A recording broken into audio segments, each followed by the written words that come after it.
What's up, everybody? What's up, everybody? We all know the routine. Hit the like button on your way in. Give me some ones in the chat if you can hear me. Ones in the chat if you can hear me. Give me ones in the chat if you can hear me.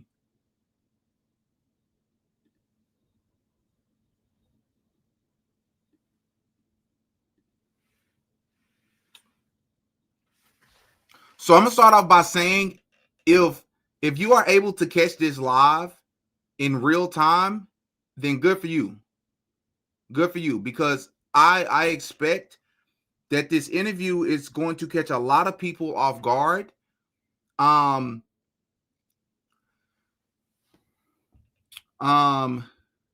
Yes, I am. So please hit me on Instagram. All right. So let me say first and foremost, if you don't take anything else from my show, then you should know by now that at the very least, I am what you would call an investigator. I'm a person that asks a lot of questions, right? I'm saying this because I'm already seeing people in the comment section saying things like, the person that you're interviewing has been proven to be a liar, right? You're platforming a person, and this is giving clicks. First and foremost, any person that's a content creator, they post things publicly so that they can get views. But let's be clear about my position. I do not platform people. I do not make content to purposely lie on people just to get views. That is not my position at all. But once again, if you're able to catch this live, then I think you will be in for a really good interview. I will be interviewing someone today I've spoken to this person before. I spoke to this person earlier today, and they are telling me that they have experienced some things with P. Diddy that up until this point, they have been listed as John Doe because they are currently a part of a lawsuit against P. Diddy. And to my knowledge, I don't think this person has went live with anyone else. I think this will be the first platform that they will be going live and sharing what they experienced with Diddy. All right. I want to state at the very beginning of this interview that everything in this video that I say is alleged, and I am not responsible. Yes, I am partially responsible if I am platforming a person, but I am not responsible for everything that comes out of another person's mouth. This is another person's testimony. This is not Diddy's testimony. I want to state that. You have people out in the comment section threatening to or to send Diddy and Rihanna's attorneys over to this interview. Do it. That's more eyes on the interview. I have no idea if everything that is said in this interview is true. I'm platforming a person that I have vetted before, that has proven to be credible before, and they want to share their testimony. All right. So I want to make sure that we get that out of the way. And I want to share something before I bring this person on, just to remind everyone of Diddy's situation. So for those of you who don't know, not long ago, as of October 3rd of 2025, Sean Diddy Combs was sentenced to over 4 years for, you see the word there, related charges, right? A judge on Friday ordered Sean Diddy Combs to serve 50 months in prison, just over 4 years for two, you see the word, related charges. Combs was also given 5 years of supervised release and a $500,000 fine. All right. So that's just to update you. I have an entire playlist on this channel called No Diddy, where I probably have more than 35 to 50 videos heavily covering the Diddy trial, Diddy's career. And I want to remind everybody once again that I am currently working on a documentary that is actually related to Diddy. It's not about Diddy, but it's related to Diddy, that I think many of you will enjoy. I'll try to have that out over the next couple of days, but this interview was brought to my attention last minute, right? And I wanted to talk about this. So hit the like button once again, everybody. And without further ado, I'm going to bring on our guest, and then I'm going to introduce you all to tell you how I met this person originally, and then I'm going to let them introduce themselves. Without further ado, brother, how's it going? Hey, how are you, sir? I am well. Jonathan, hey, man, thank you so much for reaching out. Thank you so much for being on the platform. I want to say first and foremost that Jonathan and I, we have an interview that we did several months ago, towards the end of about a year ago, actually. Um, and I interviewed him because I reacted to an interview that he did with a channel called Truth Is, and my coverage of the interview actually went viral. It's the first video on this channel to hit 1,000,000 views. And we ended up connecting after the fact, and we did our own separate interview, and it did like 100,000 views. And I would say that that's a much better interview because he goes more in depth about a lot of things. Jonathan more recently reached out to me to tell me that a current lawsuit that I would actually like to pull up as I'm speaking on it, a current lawsuit that has been covered by TMZ and many other platforms. Let me see if I can pull it up here.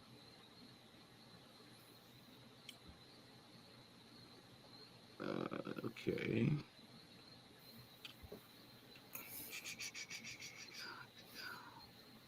Here it is. Here is the lawsuit. And well, I think that's the wrong one. Let me go back.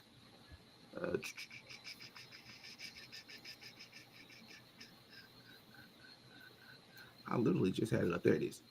All right. So here's the lawsuit. I don't want to focus on anything that it's saying because that's the whole purpose of this interview. But I just want to show you that this is a legitimate lawsuit. And Jonathan is now claiming that he is the person that is the John Doe in this lawsuit. So before we get into that, Jonathan, because credibility is everything, people are going to question if you're credible. We've already done this before in our other interview, but I want you to introduce yourself and allow people to better understand why your story is credible and why people should believe you. So, my name is Jonathan Hay. I've been in the industry since the late 90s. I got a lucky break from back home in Louisville, Kentucky with a rock group. And then just from there, I've just, been working pretty much nonstop. And yeah, I've just been really, really blessed. But I will tell something. I'll tell you something I was just thinking right now while we're talking is, I was thinking about what my mother always told me growing up. She always used to tell me that if I don't use my gifts and my talents to glorify God, then I'm never going to truly be blessed. And that's the thing that, that I've been involved in a lot of these things because these instances and these controversies is because, let's be honest, I wasn't using my my gifts to glorify God, right? I grew up in a church. My uncle was the founding elder of Southeast Christian Church in Louisville, Kentucky. And my grandfather, whose name is Owen Wayne Hay, he was an evangelist. And they found this pastor named Bob Russell at Cincinnati Bible College. They brought him down. And I just remember as a kid that watching it grow from like such a small church to now, I think it's like the 8th largest mega church, Christian church in the United States of America. So I've grown up in church. I know the word, but I have compromised myself by, just as those things, by not using my gift and my talents to glorify God. I went a totally different route into mainstream secular hip hop, and my excuses were always, well, I'm just promoting it. I would be like, sales are sales, marketing is marketing. It's just like no difference if you're doing cereal or detergent or cars, it's all the same. So I would kind of always use that as an excuse. But now thinking about, this incident that happened, I should have never put myself in that position to be around people such as that. And I love the Notorious B.I.G., but I mean, let's be honest, his content is as violent and as foul as it can be. He's a gangster rapper who glorified, murder, um, drug dealing, you know, promiscuity, and everything else. So, anyways, sorry to go off topic. I was just thinking about that. No, No. you're good. You're good. Now, when you were on before, you spoke about an incident that you've had with Drake. You made some accusations about DJ Khaled. You made accusations about Jay-Z. You made accusations about RZA from the Wu-Tang Clan, which surprisingly, and again, we don't have to spend too much time on that because people can go and watch those videos if they'd like to see the interview that I did with you. But surprisingly, I got the most pushback from the RZA statement that you made, which we didn't even focus as much time on the RZA portion of it, but people was in the most disbelief about RZA. But now here you are with a lawsuit against Diddy. Now, the first question I want to ask you, Jonathan, because one thing people know me for is I'm not just going to allow someone to just say something that sounds unbelievable Correct. without questioning them. And I say people, I think you know that about me as well from our first interaction. How do we know before we get into this lawsuit that we're going to read a little bit of here today on this live? How do we know that you're the person that is suing Diddy? So if the lawsuit is out public, and it talks about, my whole entire career, like starting with, as I told you, from Louisville, Kentucky. It talks about, which is Days of the New. I was on the Godzilla soundtrack, and that's how I first came in contact with Puffy. We had a song called Running Knees. That was on the Godzilla soundtrack. And then it, mentions another incident in New York that I was doing that, people couldn't really put together because they wouldn't known that I was, involved in that because that never came out. But in 2020, when I signed with the Notorious Big Estate, it's public knowledge, and that with C.J. Wallace, Willie Mack, that it was on Rolling Stone, Spin Magazine. There's interviews out there with us together, from Variety to, like I said, Rolling Stone, Spin, Perez Hilton, and everything else. And then, when it all started to like fall apart afterwards, I released a song called, Hit 'Em Up, and people were surprised. We did like a jazz version of Hit 'Em Up, the Tupac song that, this is Biggie. So, But it's how did you? But hold on, let's back up a little bit. How did you even come to meet Diddy or get connected with Biggie? Like this isn't a small feat, I would imagine. So how did you even yeah. get connected with them to begin with? Yes. So in 2019, we released that Eric B. and Rakim reimagined as jazz, which we took Eric B. and Rakim's Follow the Leader album, and we flipped it into instrumentals. So like Rakim's cadence as rap, we would do a saxophone. And that song hit. It went number one on Billboard. It stayed on the charts for 11 weeks.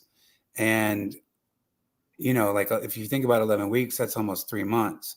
So towards the end of 2019, we're still on the charts. And so, of course, the distributor and everybody's like, oh, we need to do something with that same vein, another reimagined, of like a hip hop classic. I had met this girl, just being totally transparent, at a strip club outside of Quad Studios where we were doing Follow the Leader. And she's the one who suggested that we do the Notorious Big reimagined as house and techno. And so once, and my response is like, man, that's too predictable. Everybody does Biggie and Tupac. I'd rather do something along the lines of like Eric B. Rakim, like maybe like Tribe Called Quest or Public Enemy, or X Clan or something along those lines, right? Something a little bit more obscure and not as predictable as like, oh, Biggie. Right.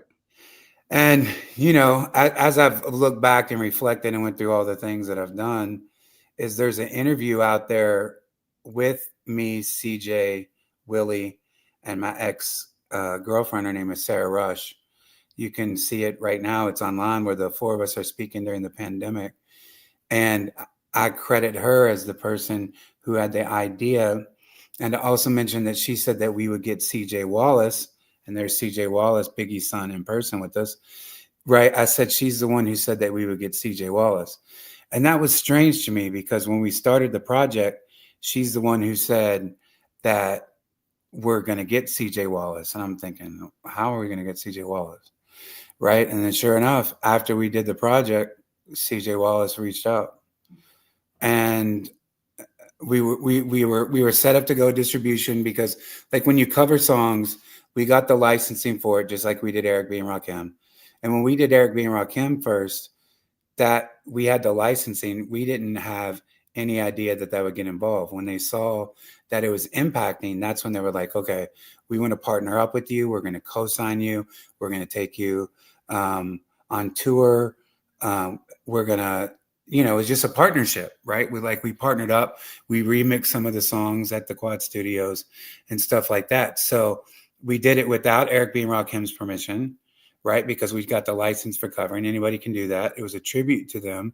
And then sure enough, they came on board. So I thought the same strategy is, if we're going to get CJ Wallace or the Biggie estate, I want to do it the same way that we did Eric B. and Rakim, is put it out, get some attention, and then have them, come to us.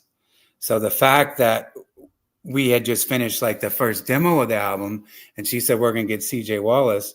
And then we got CJ Wallace was strange. But at that time, I was like, I was so gone off her, bro. I was finessed. She was a dancer. I was finessed over everything. Just being honest, I was a sucker. She's like, you're magical, babe. And I was like, yeah, I'm hot, because I was feeling myself from the Eric B. and Rakim stuff. So CJ Wallace contacts. He said he loved the music. He wanted us to fly to Los Angeles. And we fly to Los Angeles. And we meet with CJ and Willie. I rented a house, and it was all good vibes, man. And So who all was at this house? Was it just you and your team and CJ and his it, team, or was who? it was me and my girlfriend, Sarah Rush, right, who's in like the Rolling Stone articles and stuff like that, and Willie Mack, CJ Wallace, King Combs was there, Puffy's son.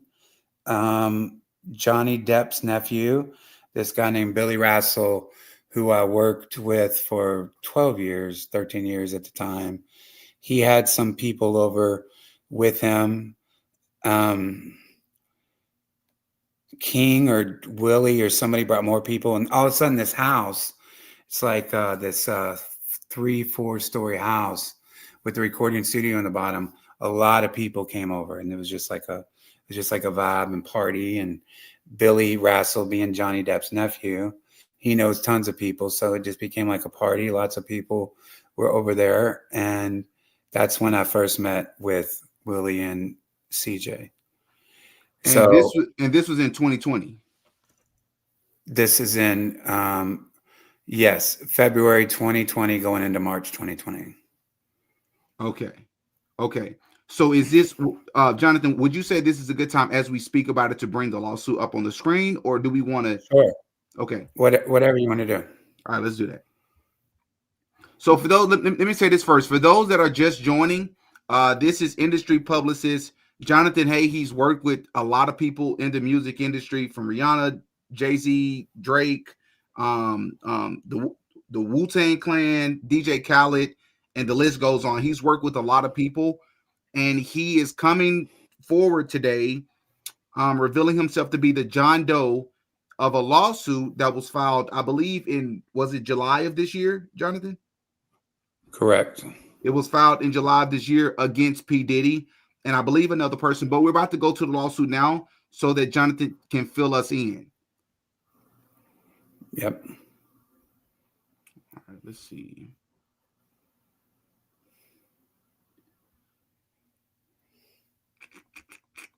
Okay, there it is. All right. So we're going to start here on page 7. Jonathan, can you see that? Yeah, a little bit. Okay, let's see if I can zoom in. Is that better? Yeah, All right. So just stop me as you see fit, Jonathan. I'm going to read the first couple of paragraphs, perfect. and I guess I'll just ask you questions as we go, or you can explain this stuff as we go.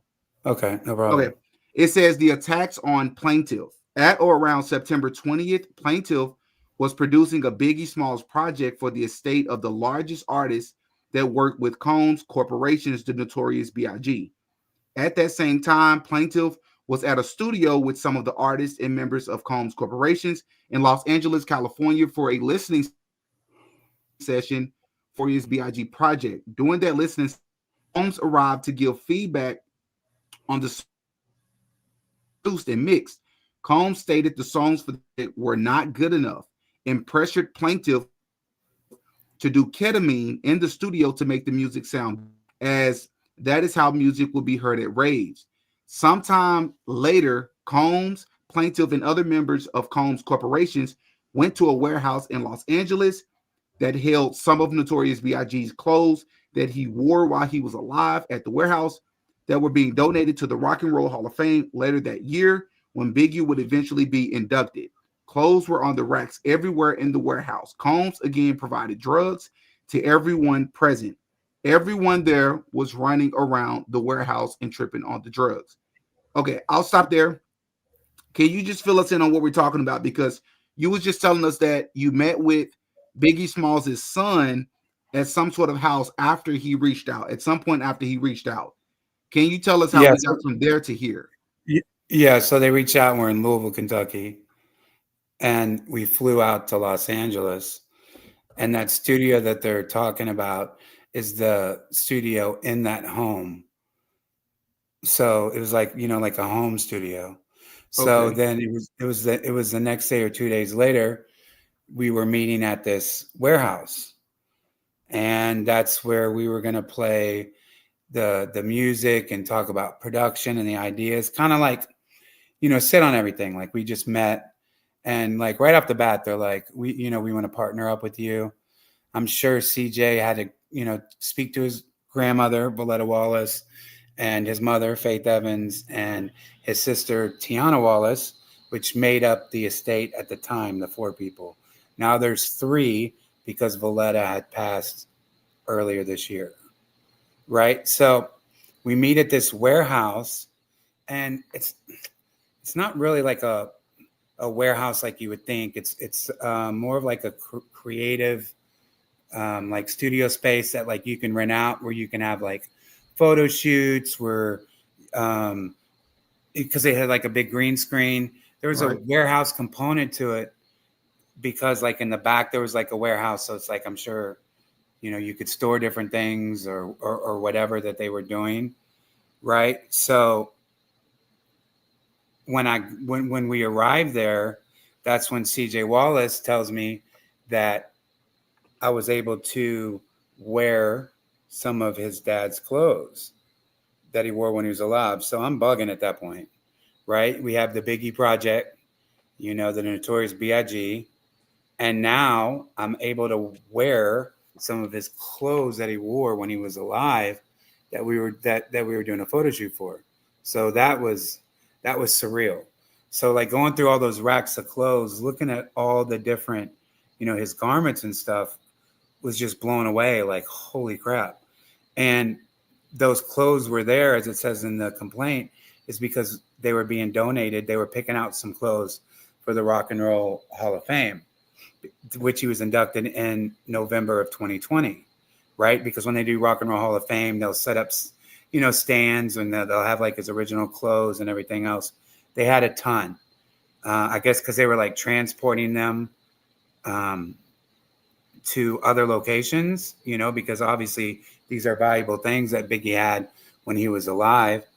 Biggie died tragically, and he had a ton of clothes, right? He had a ton of everything. So to go through all that stuff was crazy. But that's when, so we're about 2 hours in, they're all playing the music, they're all listening to the music, and then Diddy comes in. And because he's going to be the final say to pick out the clothes for the Rock and Roll Hall of Fame. And if you go look at Biggie's Rock and Roll Hall of Fame induction, it starts with Puffy. In the middle is Jay-Z. And then it closes with CJ Wallace, Biggie's son. Right? And they're talking about, Biggie's greatness, however they do the Rock and Roll Hall of Fame when he was inducted. And so while we're there, like playing the music, he's like, he wasn't feeling it. Right? And he would make like little comments. And he was like, do you guys do ketamine? Do you guys do... Like he just randomly asked that question? Yeah. Okay. And I was like, no, my girl, she did, and because he was like, and this is exactly what he said. He was like, I can tell that you don't listen to ketamine. This sounds like a white guy who's doing house music. Right. But he was like, you got to be immersed in the culture, and the culture of house music and techno and raves is ketamine, psychedelics, DMT, Molly, all those things are part of the culture. And he was exactly right, because I did get immersed in that culture. So he's like basically saying, if you're not, you got to put that energy in the music for the outside world to feel it. And he's not just talking to me, he's talking to everybody that's there. Right. So that's how it went. And look, I was cool with I was cool with the feedback. Right. I mean, it didn't bother me. And we were there because we knew that we were going to collaborate on the project. Right. I had just done the demo, which I thought was a completed record. But now to have Biggie's estate involved was like super cool. Right. It's like, we're going to flip it. We'll probably be able to get some vocals from Biggie, which we didn't, that we weren't allowed. CJ redid some of his dad's vocals, and that was going to be the project. Right. So anyway, so after we're like playing music and he's like, he goes through his speech and he has a ton of ketamine, right? Like, bro, like the most I've ever seen of anything, like you would see in movies. And he was like, he gave it to CJ, was like, y'all have a good time. You got to get in the culture. You got to get in the spirit. And he was like, he's going to wear some of the clothes for the photo shoot of Biggs. He's like, yeah, let me go through that with them and everything else. So we go into that other room, the side room. It's like down the hall. There's like a side room, and then all those racks of clothes. And he's almost acting like a stylist, right? Like, okay, nah, that ain't you. Nah. Nah. And he's sitting down on like a couch type thing. And I was just like, like, what do you think about this? Putting it on because I had a t-shirt, right? Throwing shit over my head and stuff like that. And nah, that ain't it. So this process was going on for a while. And then I felt like he took a call because he was on the phone. And then as I'm going, and I didn't want to like eavesdrop and stuff, but that then all of a sudden it gets really, really strange. And keep in mind, like he on the, like this couch, futon, whatever this thing is, he has like clothes that he's picked out of the notorious Big, right? All right, so hold on. Just so I can make sure I'm with you. So you all are at this quote unquote warehouse, which isn't really like a warehouse, and you are trying on outfits to wear to this event? No, because at this warehouse, this creative space is where the green screen was and the photo shoot was. So I'm just like literally going in the next room to do a photo shoot. Okay. So I'm my girl, she's doing hair and makeup in the other room. I don't know what Willie and CJ are doing and his people. So it's just him and I. And like I said, I have my clothes on. We're just basically looking for a top, so I'm just like putting on like hoodies different stuff that Biggie had, right? Okay. So it's all in the same space. So as like Diddy has those clothes there, I hear that what I think is like, I don't know if he was watching porn. I don't know if I like first, like I didn't know if he was watching a music video. I could just hear it. And obviously, there are noises that sound like something like that. Right. And sure enough, this goes on for I don't know how long.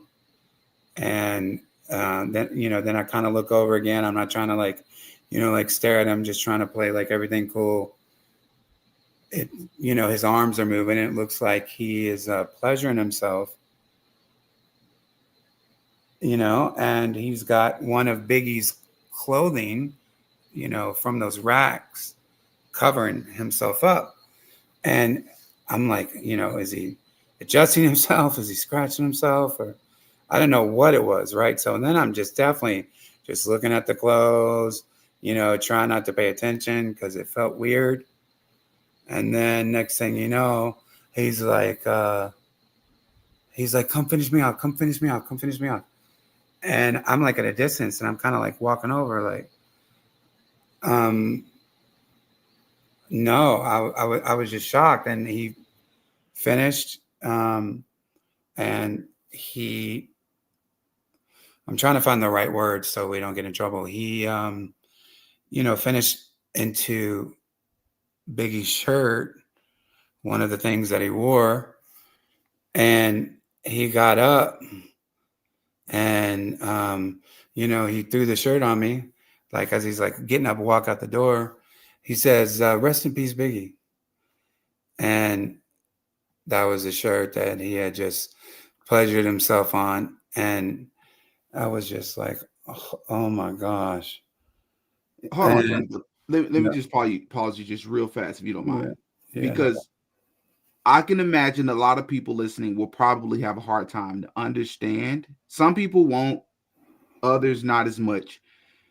Um, so you're saying that you were trying on outfits for this green room, and in the midst of doing this, you're alleging that P. Diddy just randomly out of nowhere is just sitting down on this futon couch, Yeah, whatever the piece thing of was. furniture, and he's just randomly pleasuring himself. Correct. Now, he was there for a minute, right? I don't know how long, a few minutes. Was it only And just you and him in the room? yeah, it was Did just, anyone have access to this room? yes, And they he did. didn't care. He didn't care. I don't know if he locked the door, right? I don't know. I don't know anything. So that's why the whole thing was very strange, right? Okay. And like when he did that, like I said, he threw it on me, rest in peace, Big, and he walked out the door with like a laugh, and that was it. Kept the door open, and that was the first incident that's in the lawsuit that TMZ reported and everything else. Okay. Um and and just to clear up, because I see people in the comment section saying that Diddy's son was 5 months old when Diddy passed away. This incident that you're alleging happened in 2020, and you weren't working with Biggie directly. You were working with the Biggie estate, which Correct. is consisted with about 4 individuals, including Faith Evans and CJ, who is Biggie's son. The estate was Valletta Wallace, Biggie's mother, Faith Evans, Biggie's wife when he passed, and then Biggie's two children, Tiana Wallace and CJ Wallace. That was the estate. Okay. So this happened. He tossed the shirt on you. Do you say anything? Does And he? and listen, people can go back and look in 2020 and look at my relationship with CJ Wallace and the Notorious Big Estate. It's all out there, right? Dated in major articles. Like I said, Spin Magazine, Rolling Stone, Variety, Billboard. CJ and I did an interview in 2020, like I said, with Willie and Sarah. So anybody can go on there.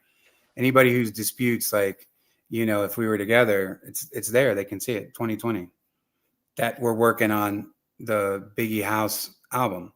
And I'm the only person from what I was told at the time that they had signed on a music level to do something like this. Okay. All right. And So this was in. and listen, sorry. The reason why is because Valletta, we were taking we were taking negative music and we were turning it into positive, like house music, right? So there wasn't going to be, like, at the time when we did it, we didn't have access to anything Notorious Big. We didn't have access to anything. And I know that you can't sample from the master recordings. You know, it was all recreated. That's why it's called Reimagine. And we got the license to cover everything. So that's why Valletta was into it, because I told CJ, like, you know, we just want to take, you know, like the negative music and turn it into something positive, something dance, something, you know, for rave cultures, dance music and everything else, and make an instrumental, just like we did Follow the Leader, Reimagined as Jazz. The same concept, this time with Biggie. Right. Right. So that's why Valletta was into it, because she wasn't supportive and she spoke out about it, you know, about his gangster rap music and the negative aspects of his music. So I think that's why that she approved of us doing this, you know, and that's what I was told by CJ, like alluding to, you know, my grandmother loves, you know, that we're doing something positive. But there was always this dynamic between CJ's grandmother, Valletta, because she did not like Puffy, because she held him responsible for her son's death, right? And whether Combs set that up or not, I mean, you have to say that he is partly responsible for putting that energy out there, you Mm-hmm. know, the content that led to him being assassinated, right? So that's the way that she felt. So she wasn't, you know, close with him. So CJ would always hide his relationship with Puffy from Valletta, His even grandmother. though they did like a VH1 or MTV thing in like 2022 that's like Diddy's sons and Biggie's children, like that came out. But she wasn't supportive of anything Bad Boy. But remember, he's over there at this warehouse creative space because it's for the clothes to pick out for the Rock and Roll Hall of Fame. Okay. Now he this incident, just to make sure we're going to chronological order and everybody is Mm-hmm. on the same. And I want to address this too, not just for my supporters, but I've seen other people say this. Jonathan, just real fast, do you mind just explaining to people the reason why you wear shades in all your interviews? Because people seem to be skeptical of it. Which I can understand that perspective. Like when people hide their eyes, a lot of celebrities do that. They tend to believe you a lot less when they can't see your eyeballs. Can you explain to people why you choose to wear shades? Um, you know, because of my age, like my eyes are like crazy puffy. No Diddy, my eyes are like, you know, it makes me, you know, makes me feel more comfortable, you know, to get on, you know, a YouTube stream and try to look halfway cool in my eyes than just, you know, being like raw and washed up, you know, because my age, I'm just keeping it, you know, 100. That's why, because who wouldn't do that? That would be like, you know, telling a female, you know, don't wear makeup or don't fix your hair up or don't do this or that. So this is like my version that I feel that I feel confident about, instead of looking back at the screen and being like, dang, look at the bags in their eyes. Dang, look at all that. You know, that's why. It's So not because the information that you're giving are lies, and you are a lot less likely to tell the truth if we can see your eyeballs, or a lot less likely to lie if we can see your eyeballs. what's that?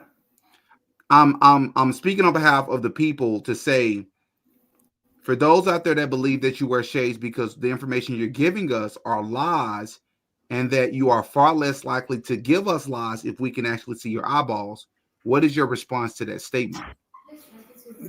I think that's absurd. Like, I like to wear glasses, and we're doing something that a lot of people see. So I don't want to show my flaws in the bags under my eyes and stuff like that.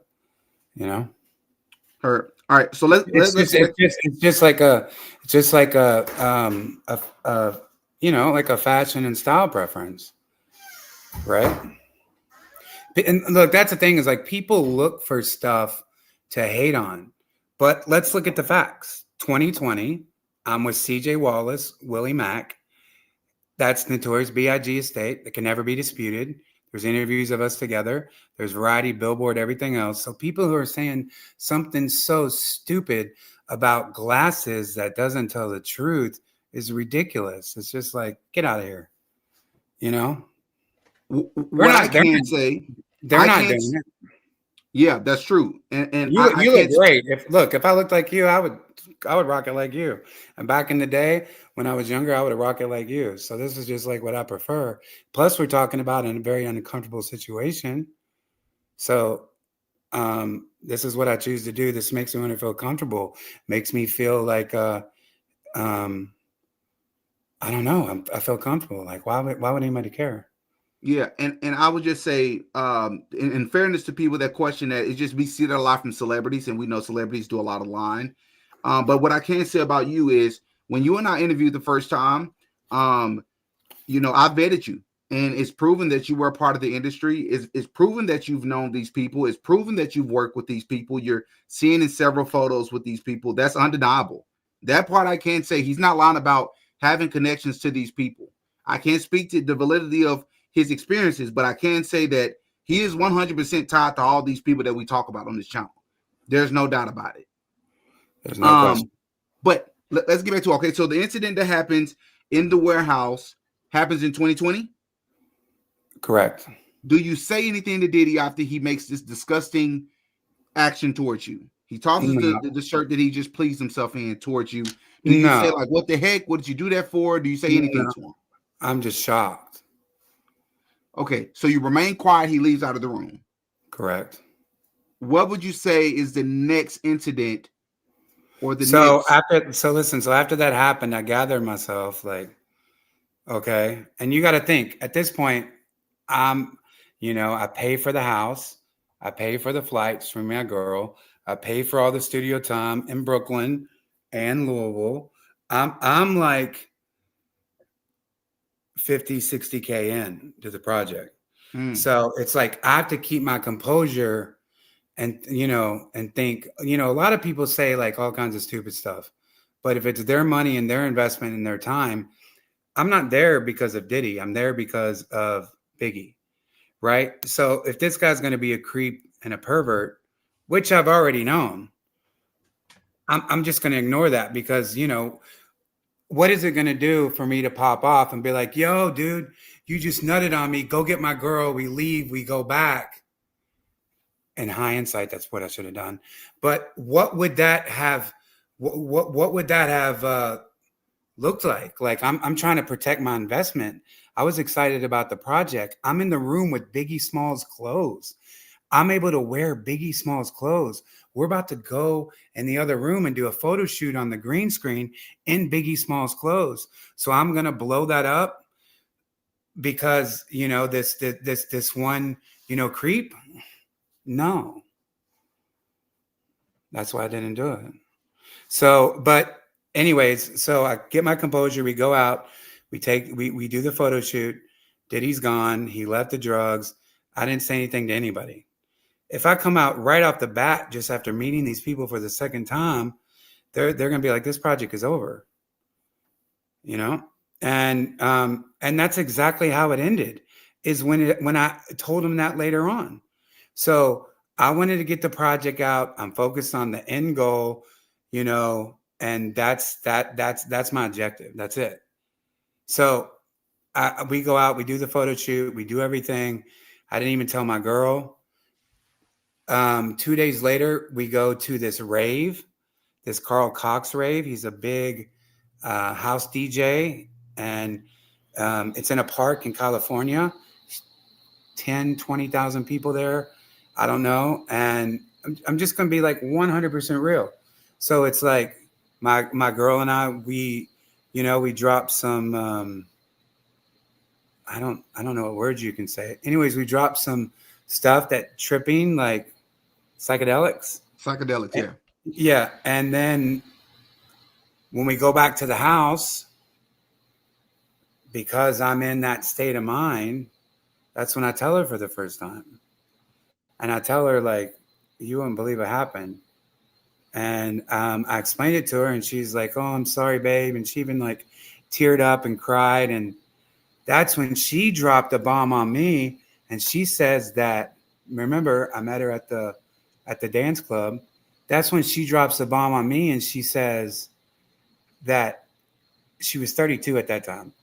But 10 years earlier, that she used to work for Puffy in Miami, in London, in Ibiza, in Tulum, in Burning Man. She used to work for him. She said, I know what he is, da da da da da. Now, probably the work that she was doing, considering the fact that I met her at the club that I did, I would say that it was probably some other stuff, right? That And you but you mean anyway, like the line anyways, of work that she was in? You meaning the line of correct, work? Okay. correct. So, anyways, she was like, "We just got to keep pushing forward." Da da da da. And we did. We stayed up all night. We talked. Um, it was like a bonding moment. Didn't say anything. The next day, we meet at my distributor, which is Fat Beats Records in Los Angeles, and Fat Beats Records. As we go in there, it's like CJ, Willie. They're filming all of us because we're doing a Biggie project with Biggie's son. So the distributor is very happy, right? And a black, as I don't know if it's an Escalade or Exposition, I don't know what it is. A black SUV pulls up, and King Combs is there, and he just sits outside. He doesn't even come in. I walked up to him and said, "What's up?" He has like a security or his driver or his people with him, and he just stayed in there while we're all in Fat Beats Records, right? CJ, Willie, myself, Sarah, and our distributor. So that's another instant that I met King Combs. So we end up, after that we go and they present us with the first paperwork from the estate. Okay. And I was ready to, like, I was so excited. I was like ready to sign on the spot, but I also wanted to be cool. I was like, let me read this over, get my attorney to look at it, whatnot. So we took the contract back. We're reading it through the plane, flying back to Louisville. It's a long flight from LA to Louisville. And then we started to work remote because the pandemic went in full swing. Now, I told my lawyer this, and it's in the police report, that in, let's see, like March, it's like mid-March, Miami Music Week is happening. Maybe April. It's like March, April, around that time. So CJ calls me and was like, Miami Music Week is a huge house festival, right? And Diddy wants just Sarah to come out. This is what CJ's telling me. And he was like, while she's out there, we can continue to work on the project. We want to bring out the first single here in the next 30 days. He wants to work on her. And he was like telling me, like, privately, like, he wasn't happy with her look in the photo shoot. She has like scarring on her face. Like, so, and he wanted to like get her in better clothes. He wanted to dress her different, allegedly. So she goes out there. I buy the flight ticket. She goes out there, and then Miami Week or Miami Ultra, whatever, it's canceled. And she comes back. She has no clothes, she's still wearing her clothes, but nothing new. And I was like, do you have any pictures from the photo shoot? How did you look? I was like excited, like, what would happen? Nothing. So I was a little. She said nothing. Yeah, no, she was like, no, we work, but she didn't have anything like, yo, you don't have any photos? Like, Right. can I see it? Who was this? Who was the stylist? What was that like? Right. That's kind of Did, weird. She didn't have did it. he act weird on you? Did he tell you anything? Did he talk about what happened at our incident? Anything? And she was like very like vague, like nothing. At that point, it's like going into lockdown, right? And for the pandemic. So we go into lockdown. She goes back overseas to her home, and me, Willie, and CJ. We're all working on the project remote. We bring out the Big Papa as the first single that, like I said, that went to all those platforms. We do that interview. We're lighting up all the media, and Puffy would get on the group chat. Sometimes King would, and that's just how it went. So after we bring out the first single, everything is fine.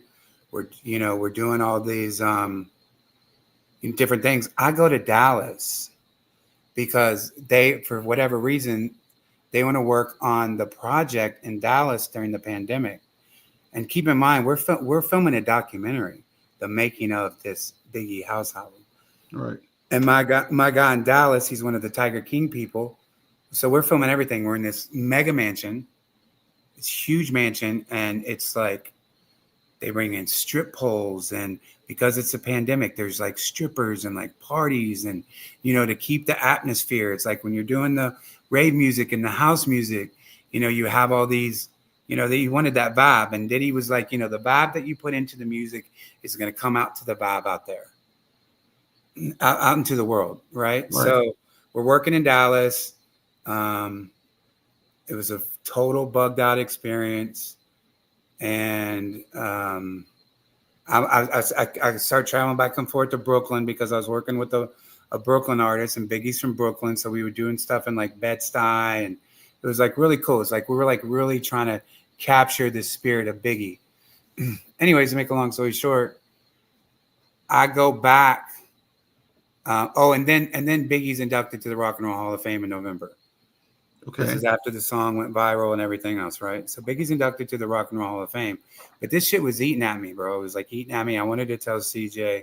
Willie was acting super weird. And I wanted to wait to tell him the bad news. Plus, we had already put out the single. I felt like, okay, we're moving. The project can't be stopped. I just wanted to tell CJ what he had done in his dad's clothing. And like, why do we have to have this guy around? And that kind of thing. So we go back out to LA in January, and that's when I finally tell CJ that what happened. And I told him that Willie Mack was making these weird like passes, and the whole project gets shut down. They're like, we're done. It's like over. And then it's like I'm getting they have a lawyer that sends me like a cease and desist. It's like it's over, blah blah blah blah blah. I'm like, what in the world? So wait. Attorney sent you cease and desist, or they sent CJ a cease and desist? No, they sent me because they're like the project is canceled. It's like we have a contract, and where's Valletta? Like the estate, everybody signed off on it. It was just like Willie and CJ, that was saying this. It wasn't the estate lawyer, right? It wasn't Face lawyer. It was kind of some rinky-dink lawyer in Los Angeles. Right. It wasn't what you'd expect from the Notorious Big Estate. So I questioned it anyways, and I was like, "Yo, man, I want to talk. I want to talk to everybody, and try to plead my case here. Like, dude, your guy Puffy, threw his junk on my shirt. Your other boyfriend guy Willie is acting hella weird. Like really, like Valletta and Faith and Tiana, they're all going to stand on this because of what happened to me. Like what I'm saying, they knew he was a creep. They knew he was a dirtbag, right? So, but they deaded it. It was over. So about a few weeks later, CJ ended up calling me and was like, we're going to get the project going, because it was still like spreading on the blogs and stuff like that. And people were still talking about it. He's like, we're going to get the project together and we're going to do an interview. In the complaint, it talks about how Willie, the lawsuit, how Willie and CJ picked me up and they took me to a Revolt affiliated place where the attack happened, which I'm about to talk about. Yeah. And so they picked me up from a hotel and we're going to do an interview for Revolt, right? Which at the time was owned by Puff. Okay. So while we're in the car, it wasn't like the vibe that you would think, like, the band's getting back together. We hadn't seen each other in a while. Right. Like usually when there's like a dispute or something, it's like, you feel galvanized or whatever. It was none of that. It was weird. Willie apologized to me. He said that he thought that I was that I was gay, even though he had met my girl, and that he thought that I was, that he was hitting on me because He thought you were gay. Because I was gay, and that wasn't the case. And a lot of people say that. I've seen comments where like, "Oh, he's gay, he's this, he's that," because I dress funky and I dress weird. That's just like my style. It's just like I like to do. Like when I'm at home, I'm just like wearing sweatpants and t-shirts. But if I'm like going out and doing something, I'm going to put on, bags and scarves and try to be the loudest person in the room. And plus, I was producing at the time and we had number one records. So I wanted to, be like that guy with that look. Right. Mm-hmm. And so a lot of people say that stuff. So I guess Willie, maybe he did. He apologized. I believed it. We took it there. But while we're going out to this Revolt affiliated studio, it was just different, man. I was like, maybe they're nervous because we're doing this interview. We weren't talking about the interview. We weren't talking about talking points because anything with the estate, it's like they go through everything. It's like, all right, we're just going to Revolt and we're going to talk about the project. We go out to this place, we pull up, and in my police report, I said it was the Candy Pins house. The Candy Pins house was this popular place where they would interview Revolt artists. And that's where, once again, people can look online. CJ Wallace did an interview about our project on Variety. And it says that he was in the Candy Pins house and he talks my name, talks Sarah's name in the same article. And when he did that Candy Pins interview, we weren't together. He was out there and he's like on FaceTime with the whole group, like the publicist. This is back in November, October, whenever he did that interview at the Candy Pins house. We weren't there. We were in Dallas. So, but CJ is on FaceTime. He had like 3 different publicists, one of his other business partners, I don't remember who. And he's like showing us the Candy Pins house. I remember like the garage. I remember like all the white building. There's a pool in the back, but it was full of, there was tons of people there, right? When CJ Wallace did the interview. So when we pull up this place, I was like, oh, cool. We're at the Candy Pins house, right? Because it's got the garage that looks like it. It's a white building. It's like, it's got the pool. I thought it, was the Candy Pins house. So we go into the house. I see Josh, CJ's brother, who is Faith's other son. Faith has 2 kids, Josh Rousseau and CJ. And when he saw me, he didn't really like, the energy wasn't good. Yeah, him and I were tight because he's so talented, right? Faith's son. He was a great singer. He was all over the project. I was like, dang, like, I was like, what's up, Josh? It was nothing. And I don't know what he did. He like walked out of the room, went somewhere. And that's when the attack happened. I'm going to smoke a cigarette. I don't even usually smoke cigarettes, but I started smoking cigarettes over the last month because I've been so stressed out over this stuff. You mind if I smoke? No, I don't mind.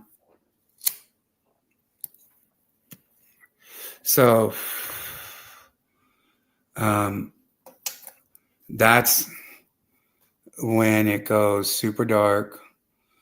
These two dudes come out, and I knew right then that it was a setup. And they like restrain me, and they're trying to like put this thing over my head that it felt like when I saw it, I thought it was a COVID mask, like one of those different like weird COVID masks with like, like the big, like the over the top mask, not like the little mask. Yeah.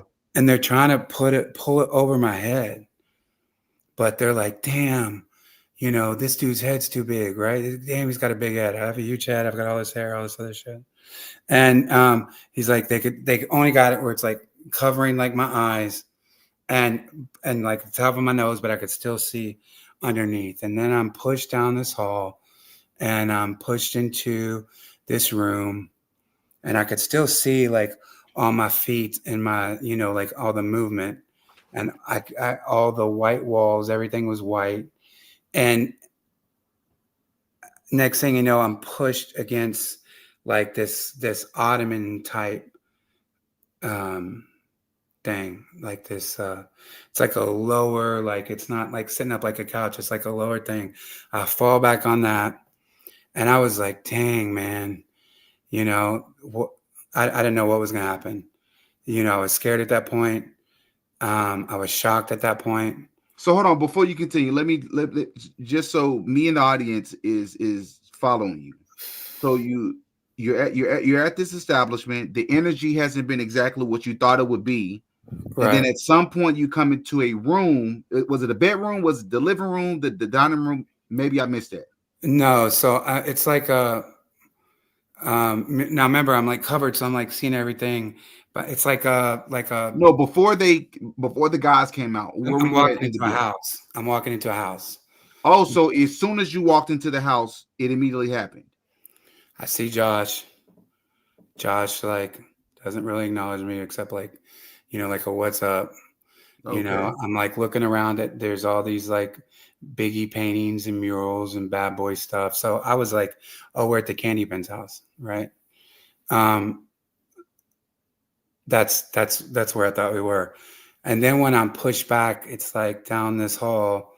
It wasn't a bedroom. It was like I don't know, like a office, I guess, like the home office, kind of like what you're in type thing. Okay. And I was pushed onto the ottoman. It's lower. It's seated lower, and that's when Diddy comes in. And obviously it's Diddy's voice, and I can hear his voice, and I'm like trying to like look up like through my the best that I could, and he's like, I can't say everything that he was saying, but he's just like, you're a B, you're a F, you're a, you don't deserve to have the cosign of the Biggie estate. And he's angry, and he's like just going crazy. I didn't know the other dudes are still in the room. CJ, Willie, I didn't know what's going on. Everything is moving so fast. And, next thing you know, he's like, grabbing my, my head, and his stuff is out, trying to stay as positive for YouTube without us getting in trouble. And his man parts are in my mouth, and he's, like, and he's saying all this real angry stuff, man. And I'm just like shocked. And I know what people say, why didn't you just bite it, bro? Why didn't you just fight him? Why didn't you, just do all that? Let me tell you something. I have children. Like, I've been through an incident with the home invasion that I've survived. What am I going to do? I'm going to bite it. What's going to happen if I bite his stuff? I'm dead. Or I'm going to get violated more. Or they're going to knock me out. And, then they're, doing other stuff. So, yeah, I'm just taking it, right? And so for people who are like, no, I would have fought him, bro, I would have bit it. No, you wouldn't. You don't know what you're going to do when you're in that position at the time. You're shocked. You're traumatized. I've never had, that anything like that happen, right? I've never been in that situation. So after he leaves, he didn't like finish or nothing like that. CJ and Willie are in the room. They come in the room and CJ's like, yo, let's smoke a blunt. I'm just like, yo, I just had your man's stuff in my mouth. You want to share a blunt with me? And like, this is like your thing. I'm like, no, man, I just want to go. I want to leave. So we walk out of the house and I felt like CJ at the time felt guilty because he's like, I'm taking that thing off my head. But on the car ride back, everybody's quiet and they drop me back off at the hotel in Santa Monica.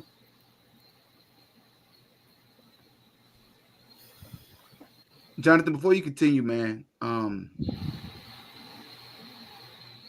let me, let me say, man, I'm sorry. I'm sorry to hear about that, man. Again, I want to state this for the record. This is not my story. This is not my testimony. I have no clue if any of this is real. I have no idea if any of this is true. I had no idea that this was his experience. I do want to state that for the record. But if you were, and if it is true that you experienced this, man, I'm deeply sorry to hear about that, man. And I hope that you've I know you have more to share, but I just want to say that I hope that you have seek counseling. I don't know if you believe it. Well, I know you've mentioned God, but I hope that you've been able to heal since this incident has taken place, man. At that point, I hated God. I was blasphemy because CJ knew that I was in the home invasion. He knew that what I had been through, and then he's going to put me in that situation, which was more traumatic personally. The other one with the home invasion, and people could be like, oh, he had a home invasion and now he had this. Well, once again, you can go to my website and you can click on the documents about my home invasion. There was 3 arrests. 3 people were pled guilty, were convicted of robbery, kidnapping, right? That happened. So, and CJ and I, we were close, and he had shared his trauma, of his father dying, and what it was like growing up with this dad, and who's a famous rapper that he never got to meet because he was only 6 months old when he was murdered. And so when I was telling him about like my home invasion stuff, and so the fact that he puts me in that position and allows that to happen. How do you know that he knew that though? You're convinced that he knew? He's taken me to the place to let it happen, setting me up, saying we're doing a revolt interview that we never did. There was no interview. There was no interview scheduled. There wasn't anything. And Puffy's at his house, right? Puffy's at this place. Like, he could have stopped it. This is Biggie's son. He could have stopped it. Anybody could have stopped it. But they didn't. They allowed it to happen. They took me there to be violated. And I was violated, right? Like, at least with the home invasion, we're duct taped and we get out and we're safe. I didn't have no dude, the R word and all the other stuff happened. I've never experienced that. That totally messed my head up. I go back to Dallas and I'm staying at the Statler Hotel. It's this big building. I was there for months, and I was broken. I was devastated. I was depressed. I would go up to the top. They have this rooftop where they have a bar, and I would drink by myself. And every day it would just cycle, and I wanted to jump off the building.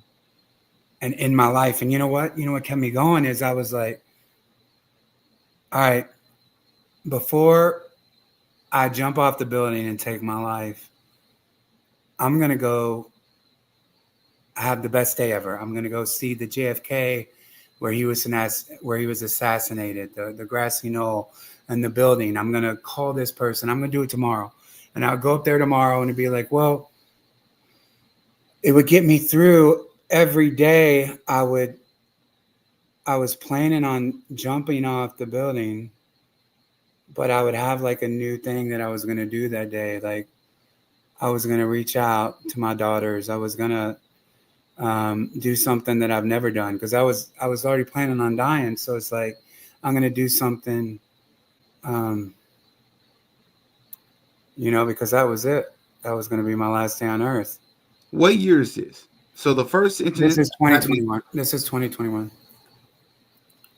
So we're technically still in some version of a pandemic when this happened. Correct.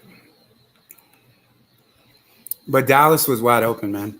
Like the Statler was open. They had the bars open. That's why everybody liked Dallas. Like the parties were there. It was a place to be. I mean, you had to you had to wear your mask in public. You had to do that kind of stuff. But I'm in the hotel, and I would just go up the elevator to the top floor. They would serve drinks. They were open. It's just that weird like pandemic time where 6 feet apart, everything else. So and then one day, I tried to overdose on medicine, and I woke up, and that's what I dealt with. Well, let me first. And I do have a therapist, and I am in therapy right now as we speak. Are you just now getting into therapy? No.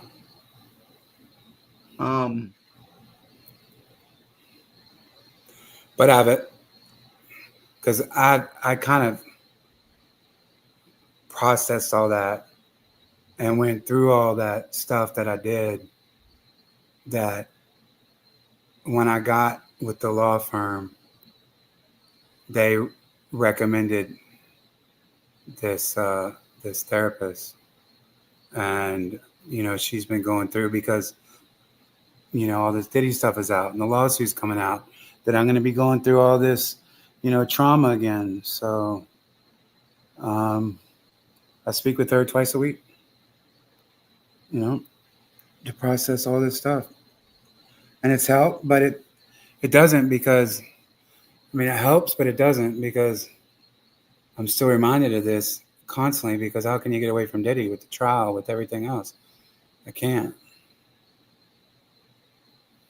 Right. And then I started to pray. And that's when I come on your shows on everybody's platforms. And I was bombing on everybody, man, because I was so angry. I was angry to everybody connected, to Diddy, which is Jay-Z, because there was another time, because we're covering all of Biggie's albums, we did the song I Love the Doe as an instrumental. And CJ got Jay-Z to approve, and Jay-Z was going to support the song that he did with his father, Biggie, called I Love the Doe. And I was just angry, man. And I just... Were you ever so angry that you would lie or exaggerate? No. That doesn't make any sense.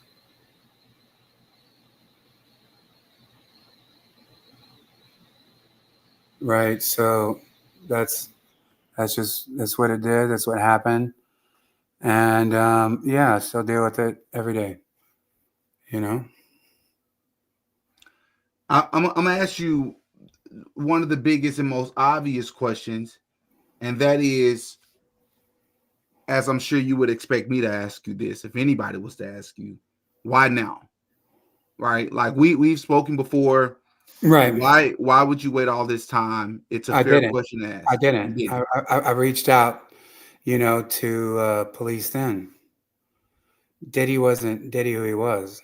Diddy was still the Nobody knew anything about Diddy. He was still celebrated as an entrepreneur, a billionaire. You You know, reached out to police in 2021. yeah, Wow. and nothing happened. I reached out to lawyers in 2020. I was just down. Like I said, I left Dallas and I went to New York.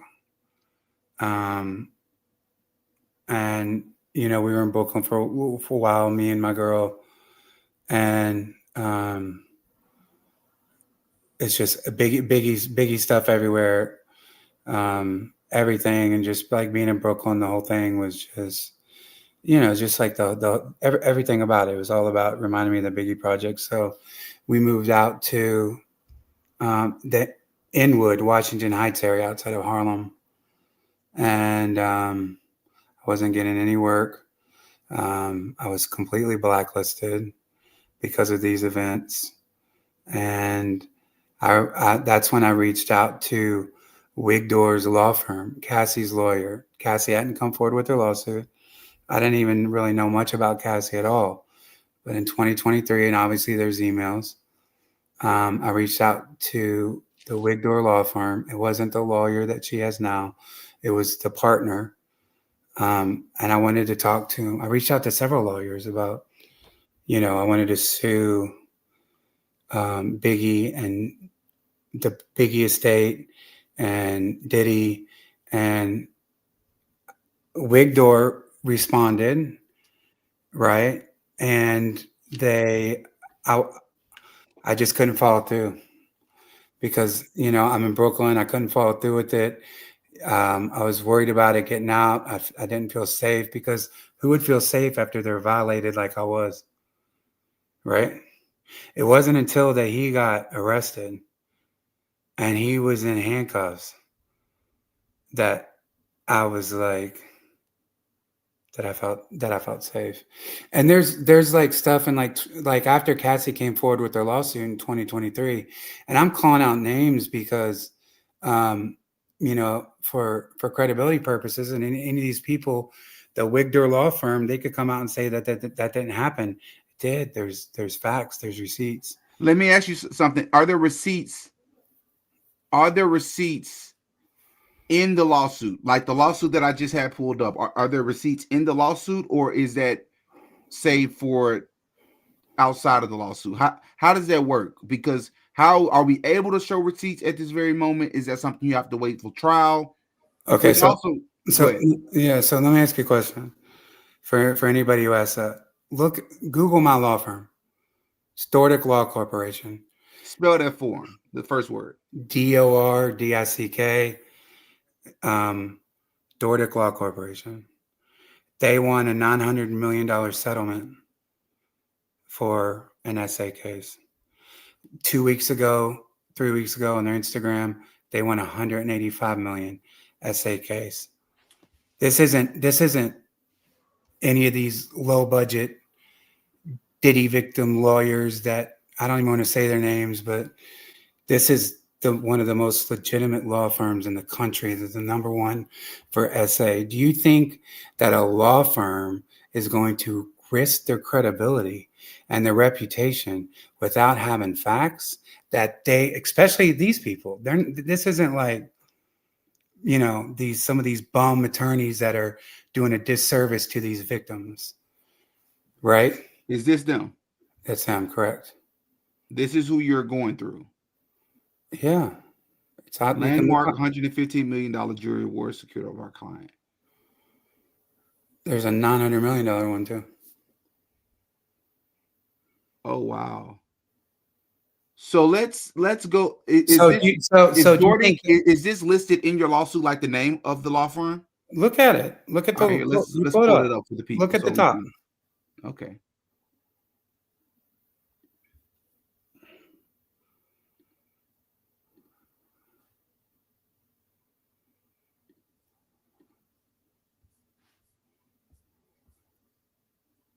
Boom. There it is.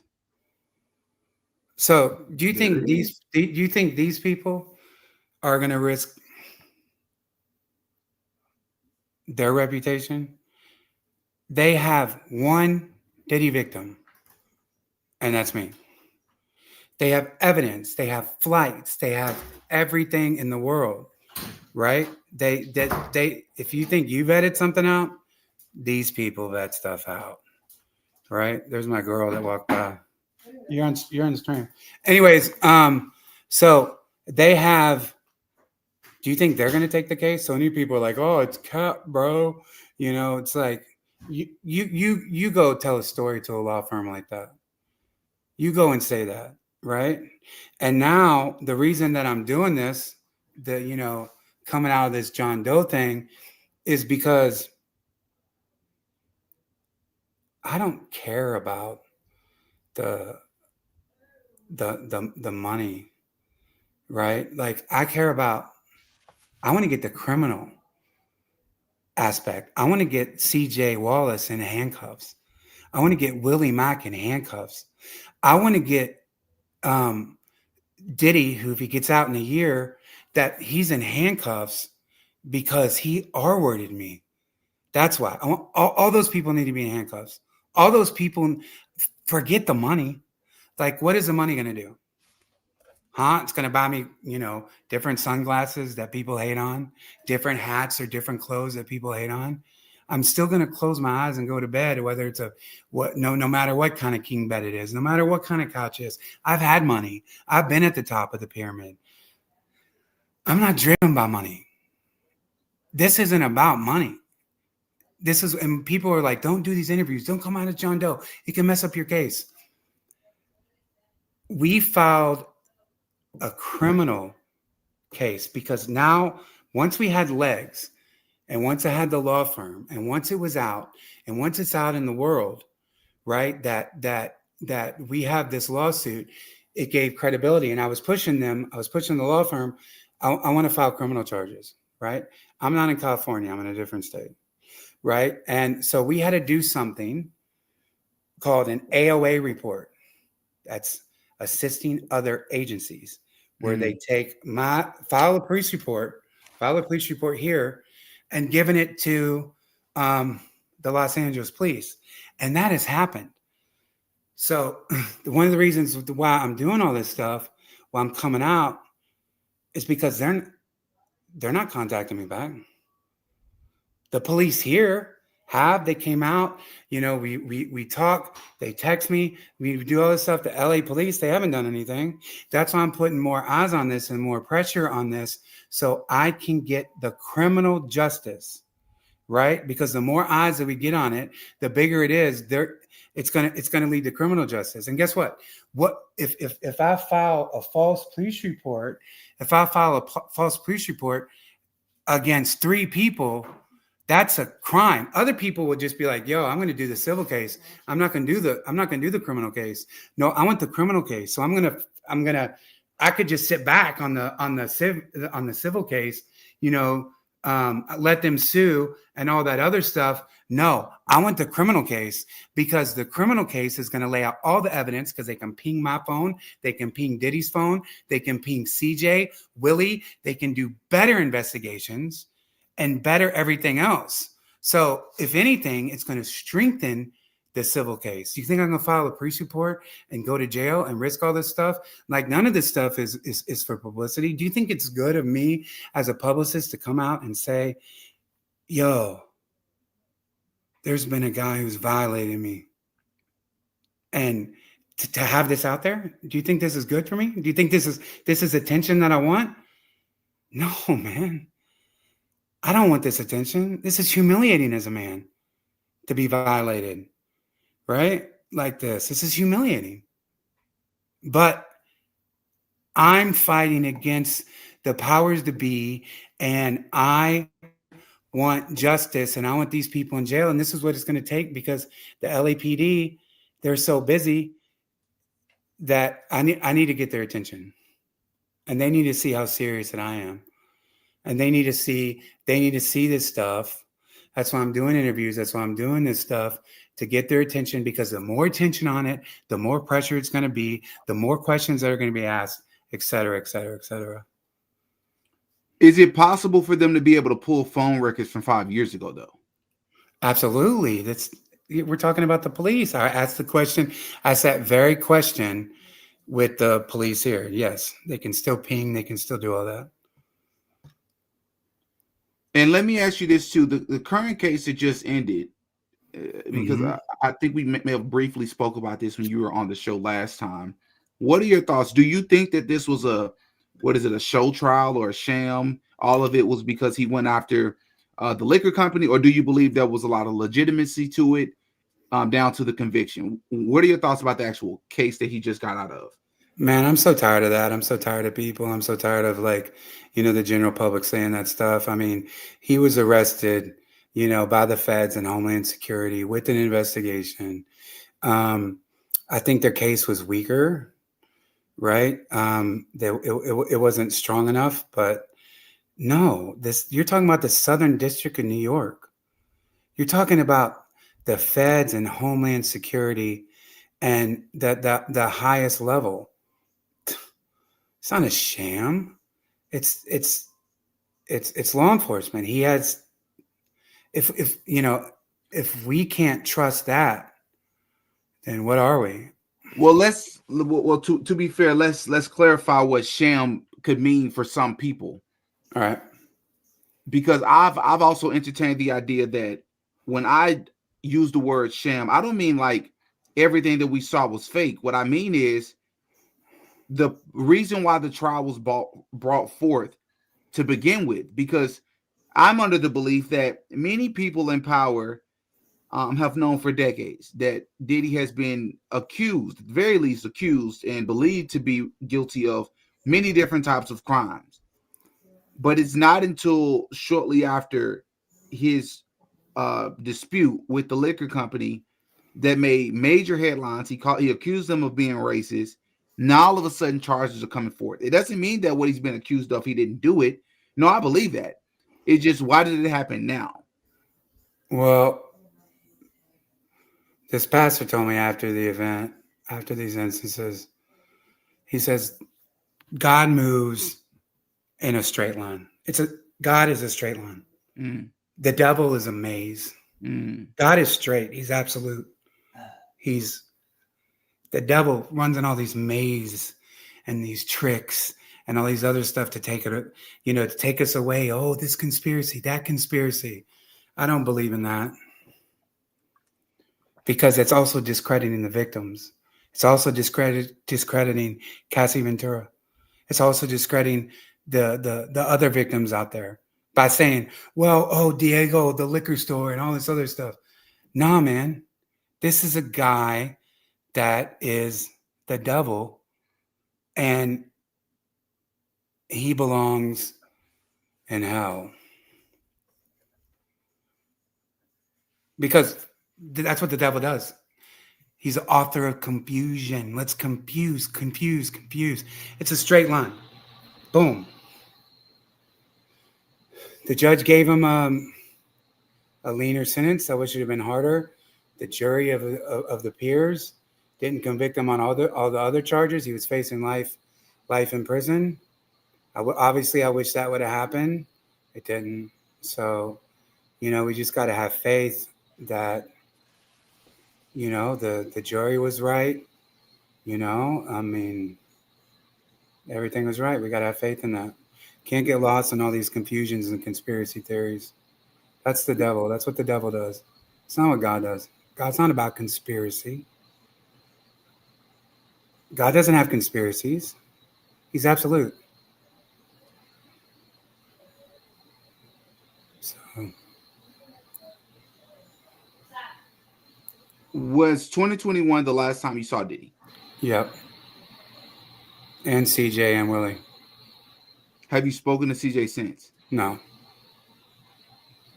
I've sent like crazy emails to him, Faith, and Todd Rousseau, and to Faith's lawyers, to Faith's managers, everybody. I went crazy. I Do did the you think most. they know that you're the person behind the lawsuit? Of course they know I'm the person behind the lawsuit. Mm-hmm. CJ's lawyers reached out to my lawyers and was like, nah, this didn't happen. So CJ left in the middle of the year. They quit because the single was underperforming. Okay, so if CJ left in the middle of the year, why is he in November? And I checked the lawyer. We checked the lawyer. Like, no, why is he in the Rock and Roll Hall of Fame? It's on YouTube, right? It's CJ Wallace Rock and Roll Hall of Fame on YouTube. Go to like the 45, 47 mark. He's talking about it in November. Mm. We're still working on the project in November, December, January. It wasn't until I told CJ about what happened that it all changed.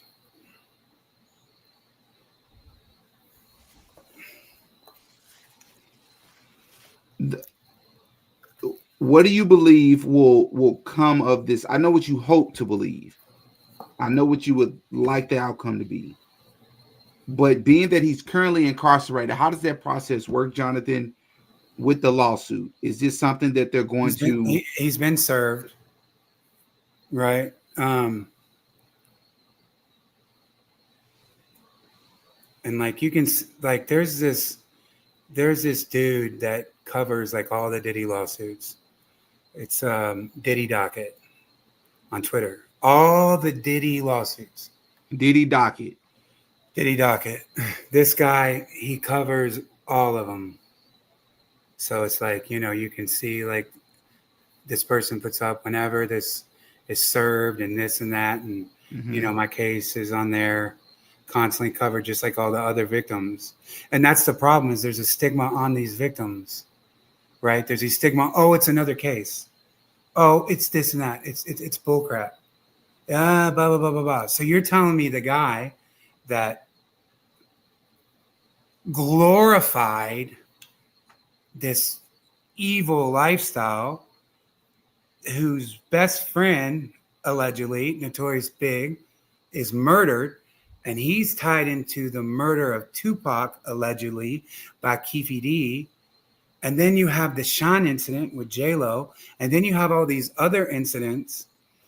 Like this, like, why do we think this guy is, where's his credibility? Mm.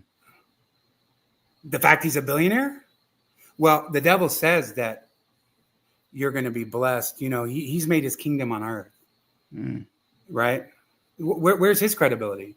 So anybody who's naysaying, who's saying, oh, Cap, right, whatever. People just like to talk smack, right? People just like to say dumb stuff. So... Are you fearful from a legal perspective, from a physical perspective with this lawsuit?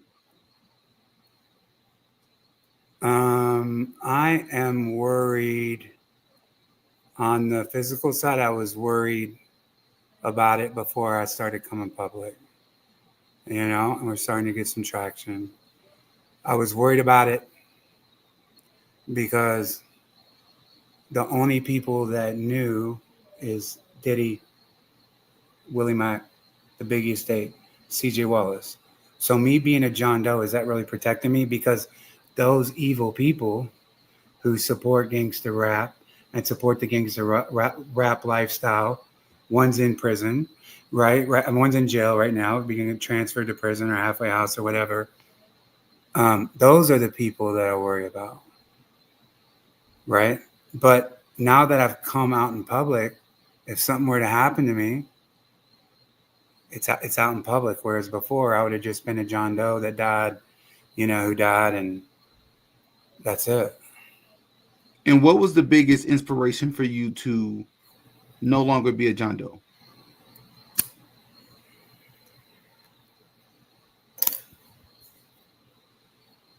Not getting any... Because you can look at my case in LA County. You can look at it and you can see all the updates. There's an update, on 10/7. There's an update. There's constant updates on my case. People have access to public record. You can see the updates on my case. The lawyers are aggressive. They want me to stay a John Doe to protect me. What made me come out and do this is because I'm not getting any phone calls back from the police department. My police department here that I filed the the criminal stuff for, I talk to them. When I call over the LAPD, it's not even the LAPD, it's a branch of the LAPD. It's like, Hollywood police. And they're like, the officer, who requested the AOA, the detective, I found out that he's just a detective that takes the AOA. He's not the detective that's been signed to the case. Right. So like I said. So you do, but do you know if a detective has been signed to the case? No, because I would heard from anybody. Mm-hmm. And now That's there's some, crazy, man. That's insane. yeah, and now listen to this. There's some new thing that's just came about over the last 3 days, and this just like made me irate. So remember when I told you about the Candy Pins house, Yep. where CJ Wallace is, the White House? I never been there. I'm seeing on FaceTime. I'm like seeing the house. It's Revolt affiliated. They do a lot of Revolt stuff there. The girl who interviewed CJ, not only does she work for Variety, she works for Revolt. So when we pull up in this house at night, I'm like, oh, okay, we're at the Candy Pins house. Cool. I didn't say anything. I didn't say anything at the Candy Pins house.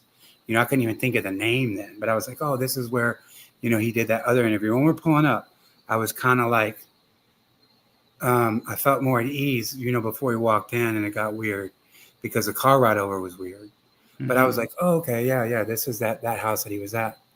So check this out. I got the service, like, Puffy's been served in jail.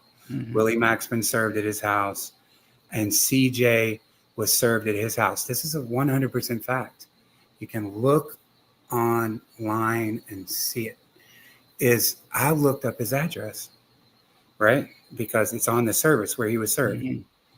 I look at the address, I Google it in, and I was outraged because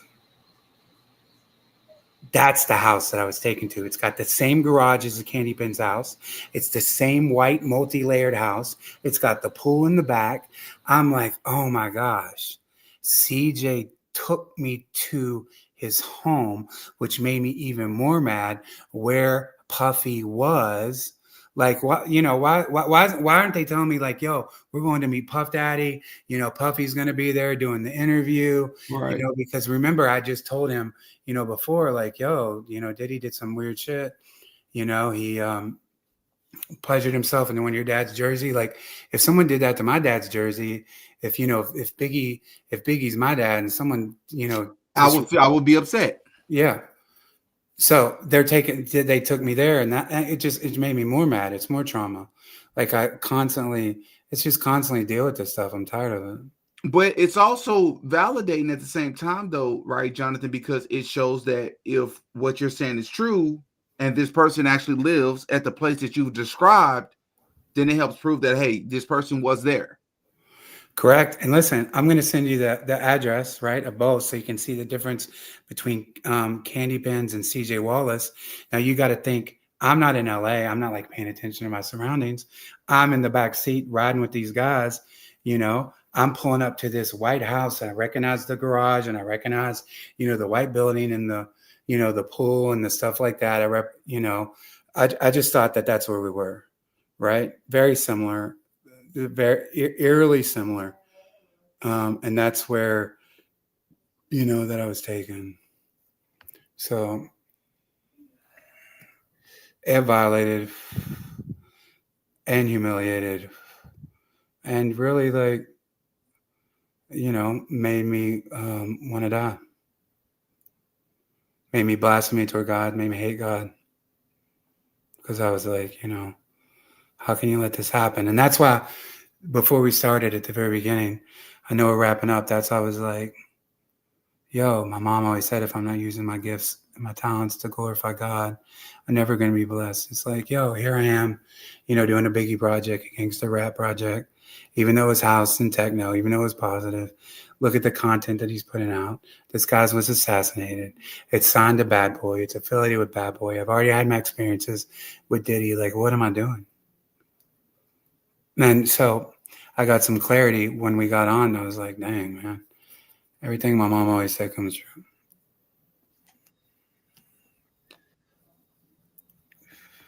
Dang, dang, bro. Let me ask you this. Yeah. I know your interactions with him have been very limited, but I know we've spoken in the past on our other interviews that I will link in the description so that they can go and check out our first interview. Like I said, I think it has like 100,000 views or something like that. But um, that that interview we talked about Jay-Z, we talked about DJ Khaled and RZA and Drake and all these other people. Mm-hmm. But we even talked about Kendrick Lamar, and I was telling you that I have every reason in the world to believe that Kendrick Lamar is a Freemason. In fact, I'm 100% confident in that claim off of the videos and my research that I've done on him. And surprisingly, you were telling me that you hadn't looked into it, and you wouldn't have guessed that. As far as Diddy, do you know? Well, first of all, do you know what the boule is? The what? The boule. Have you ever Yeah. heard? Now after we spoke and everything, I do. Okay, so I have reason to believe everything I say in this video is alleged that Diddy is a part of the boule. And there was the guy. I think his name is actually Jonathan. He's just had a different last name from you, but he's the guy who was a part of. He was actually named in the trial by Cassie. He's the one that gave the interrogation that went viral. Jonathan He Ogden or whatever. Ogden or whatever. Odie, yeah, Adi, yeah. Yeah. He shot up the Trump hotel, and then he said that Diddy, Rick Ross, and DJ Khaled are all a part of a lower branch of the Illuminati, which he calls the Boule, or what he calls the a lower branch of the Illuminati, which is the Boule, and essentially they're Freemasons. So my question to you is, were you at any point during that time aware that P Diddy was a Freemason, and are you currently under the belief that P Diddy is a Freemason? I'm under the belief that he's just the devil. You know, I don't know about any of the Freemason stuff. Like, you know, you name those people, you know, it wouldn't surprise me. Like nothing surprises me now. Um, I don't know. I don't know like enough about like all that stuff. Mm-hmm. Like I just always try to stay um, positive and just try to stay above board. You know, I don't really go down those rabbit holes of conspiracies and stuff like that. Hurt, hurt. You know, but yeah, like another thing that you talked about, I'll just say when people talk about like DJ Khaled and RZA, and you know they were shocked about all that. You know, it's like why? I mean, look what these people glamorize. Look what these people promote. Mm. You know, so everything I've ever said is 100% facts, 100% real, and it happened to me. You know, it's been rough, but this was it. This was like the final blow that because I got out of hip hop. Because remember I told you like after the home invasion happened, I was gonna do Mm-hmm. house, jazz music and house music, and I thought I was so far removed, you know. And then all of a sudden, it's like there's Diddy, who's this house music head and techno head, and he loves the drugs and the rave cultures, and that's what the girl Sarah that I was dating, she was all into that. Used to work with them and everything else. So, like, I have her in the police report because I want her to get charged. She's not in the civil case, but I want her to get charged. I want them to look at everything, you know, because there's no way that this chick, you know, could call out that we're going to work with CJ, and people can go look at that interview with me, her, CJ, and Willie Mack from 2020 during the pandemic, where I talk about that very thing, and then CJ talks about how this Biggie thing was my project. You know, and everything is good. It was my idea, da da da da da. You know, so yeah, man, they're all wicked, they're all foul, bro, and I hate it. I saw some of the comments too about like Kendrick Lamar. Like at the time, I don't know what I saw. I saw like what's that rapper, that real popular Christian rapper? Oh, you're talking about of course, it's not coming to me now because shoot, what's his name? I Uh know let's see. I know you're Lecrae. talking Lecrae, that's his name. Lecrae, and I saw something with Kendrick and Lecrae, and I was like, oh wow, you know. And I hear some of like Kendrick stuff. I wasn't a fan a big fan of Kendrick like that. He's obviously super talented. He can rap, but I would hear like some of his like positive content that I thought that he was putting out. And then when Lecrae did it, and he would talk about God a lot, I heard, at least what I heard, and I figured that, that Kendrick was a Christian. And then I saw in like some of the comments and stuff, I was checked on that real quick. Lecrae is not even who you think he is, bro. Yeah, of course. Yeah, Lecrae is. I believe he said himself he's been to a Diddy party. I don't know what he would be doing there. But also, I'm pretty sure he's a part of a fraternity.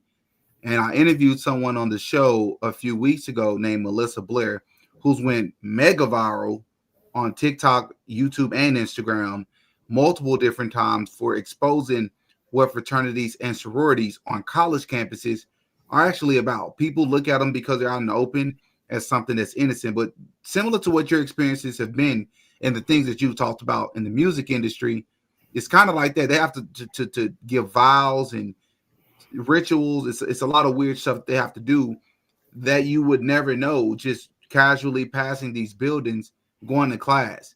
It's extremely demonic. But anyways, look, Lecrae is a member of a fraternity, which means he had to commit to the same vows and rituals that everybody else had to do as well. And Right. it's some pretty deep stuff.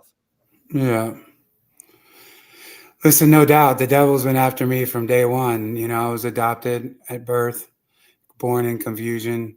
Didn't meet my biological mother until I'm like 40, 41.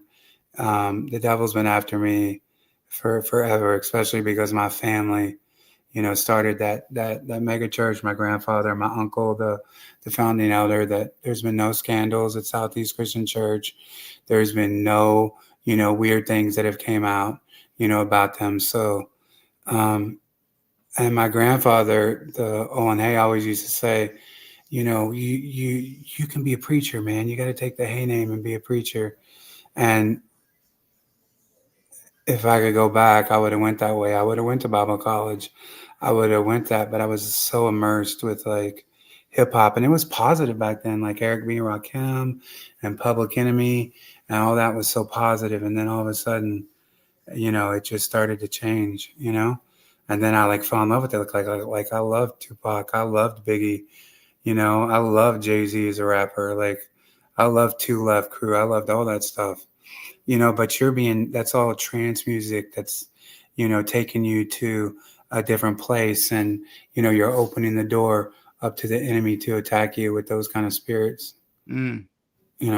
So that's what I told you. Like when that home invasion happened and I was out, I was like, I thought it was like perfectly safe, like jazz music, and then going into house music, there's no rappers. And house music, like the labels are all different, all the people are different. I wouldn't have to deal with Jay-Z or a Sean Combs. And then I did. So that's why, and a lot of your people would say, oh, he's not telling.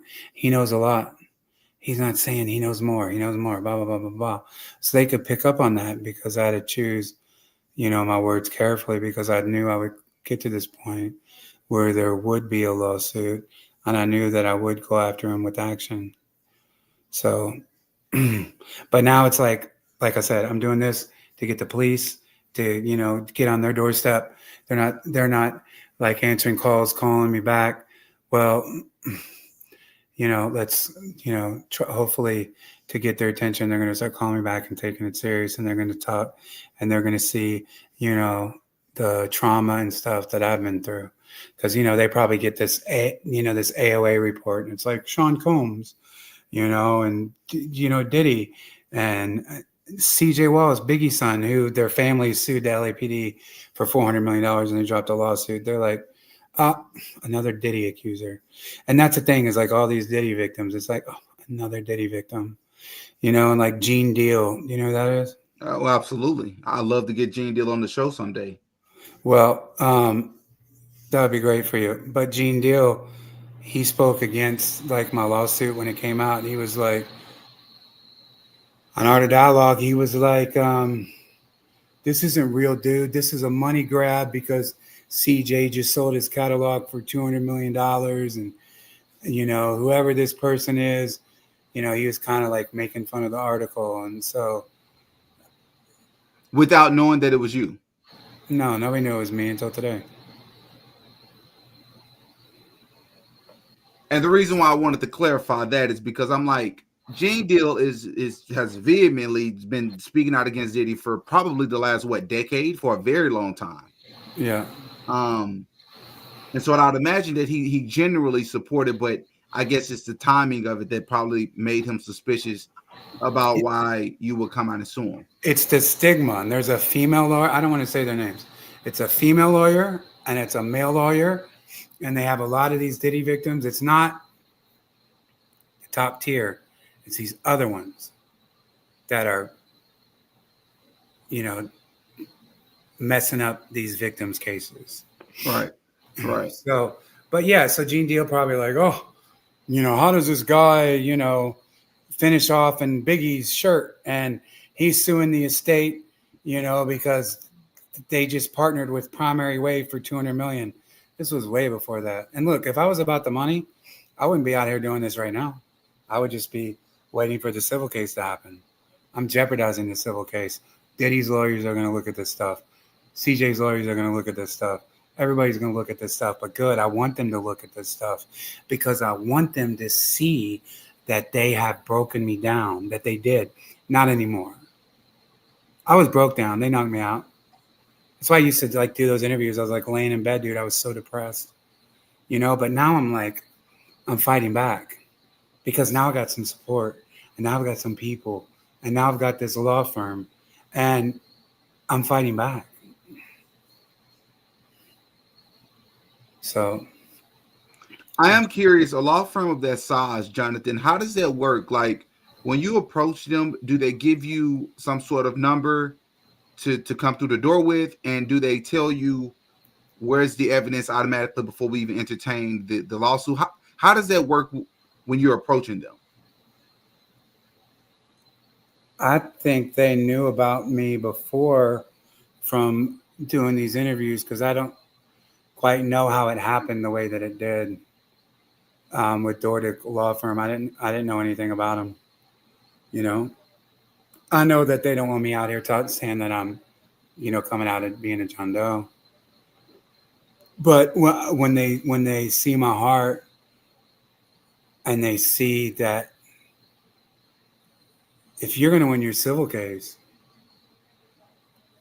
when it's stacked up with the criminal case, it's going to be much better because it's indisputable what happened and where people were. That's why I'm anxious to get the police involved too, right? So the FBI, Homeland Security, all those,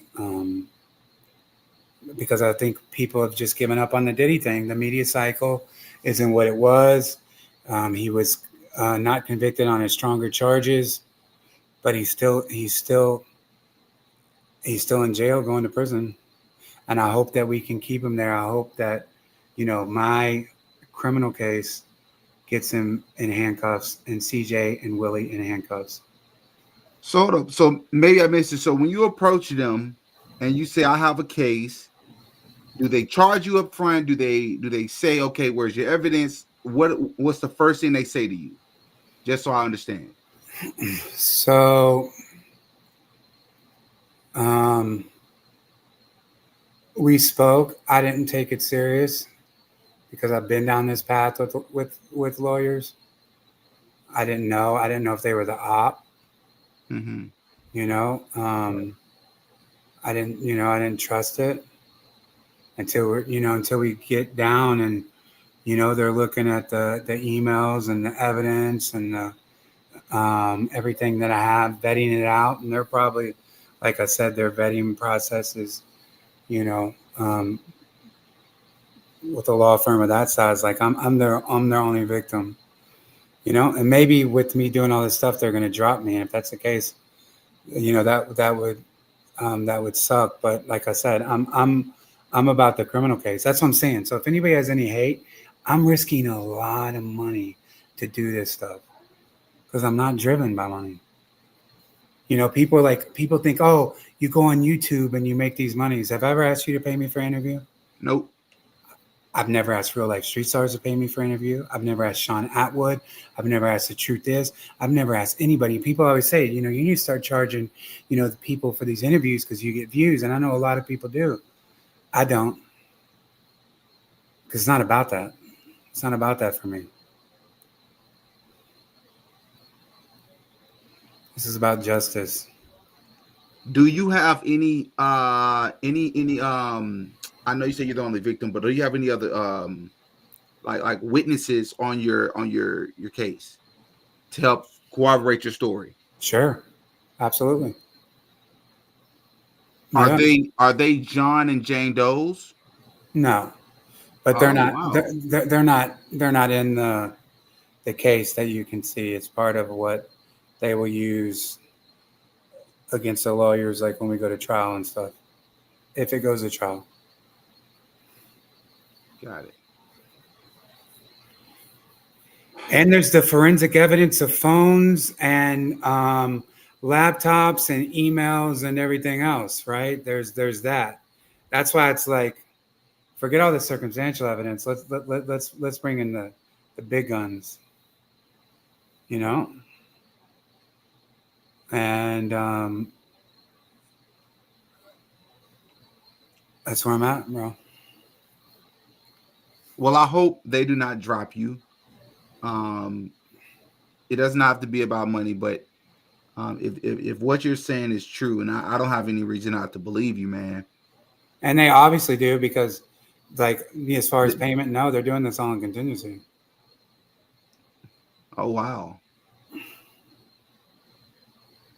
They took my case and the man hours on contingency. And this story has been covered on TMZ, and who else has covered this? Was it John Doe? Yes, as a John Doe. TMZ covered it twice. Shade Room covered it. Page 6 covered it. New York Daily News covered it. Vibe covered it. Hot 97 covered it. 50 Cent posted it to his Instagram and then deleted it. And there's some in the articles talking about 50 Cent posting it because he doesn't like Diddy. He posted both times it was on TMZ. 50 did as like the John Doe. Yeah, it's got a lot of traction. But like I said, it's just like what like I know you like Gene Deal and whatever, but I think he's whack. To I like that he's been exposing Diddy. I don't know him personally enough to like him as a person. I don't know him as a person. No, I agree. Yeah, I agree. That's cool. I'm just wasn't 50 Cent's not woman, but the mother of his kid, wasn't she like one of the people that was called in Diddy's trial? Yeah, because she was in one of his freak offs. Yeah, she was like, that's wild. Like I said, I don't know enough about that case. I try not to watch it so much. I try to stay away from it. I felt like they could have brought in a lot more stuff. I wish they would have got some of the victims from the civil cases, but I think that they felt like they had it, like the federal, the SDNY conviction rate is like 95%. So I think they felt like they had enough to get them, that they didn't have to, bring all these other people in. But look at Diddy's lawyers, man. He had he had the best in the world.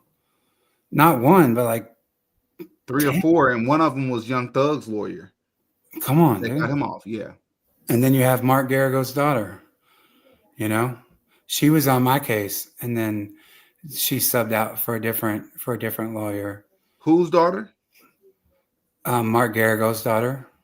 Okay, I'm not sure I know that name, but I know he represented Michael Jackson. He's a real dirtbag who works with TMZ, ambulance chaser lawyer, and Garrigos. He's real famous. He's always speaking out. He does a podcast with Harvey Levin at TMZ, right? But he's a dirtbag. He's corrupt, and he worked. What he's got.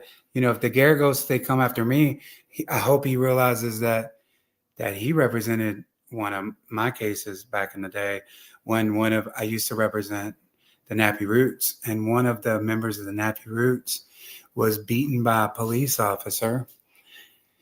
And Mark Garagos hooked it up for the rapper who was beaten like badly with photos by the police. He set it up for TMZ to buy the photos from him or license the photos from him. And so I don't know if there's like, if you can work with two different people, but I don't care. So Diddy has the best lawyer team in the world, and that's who we're up against. But I have Dordick who wins. So, but like I said, I want the feds. I want the LAPD. I want those people. I want the criminal case more than the civil case.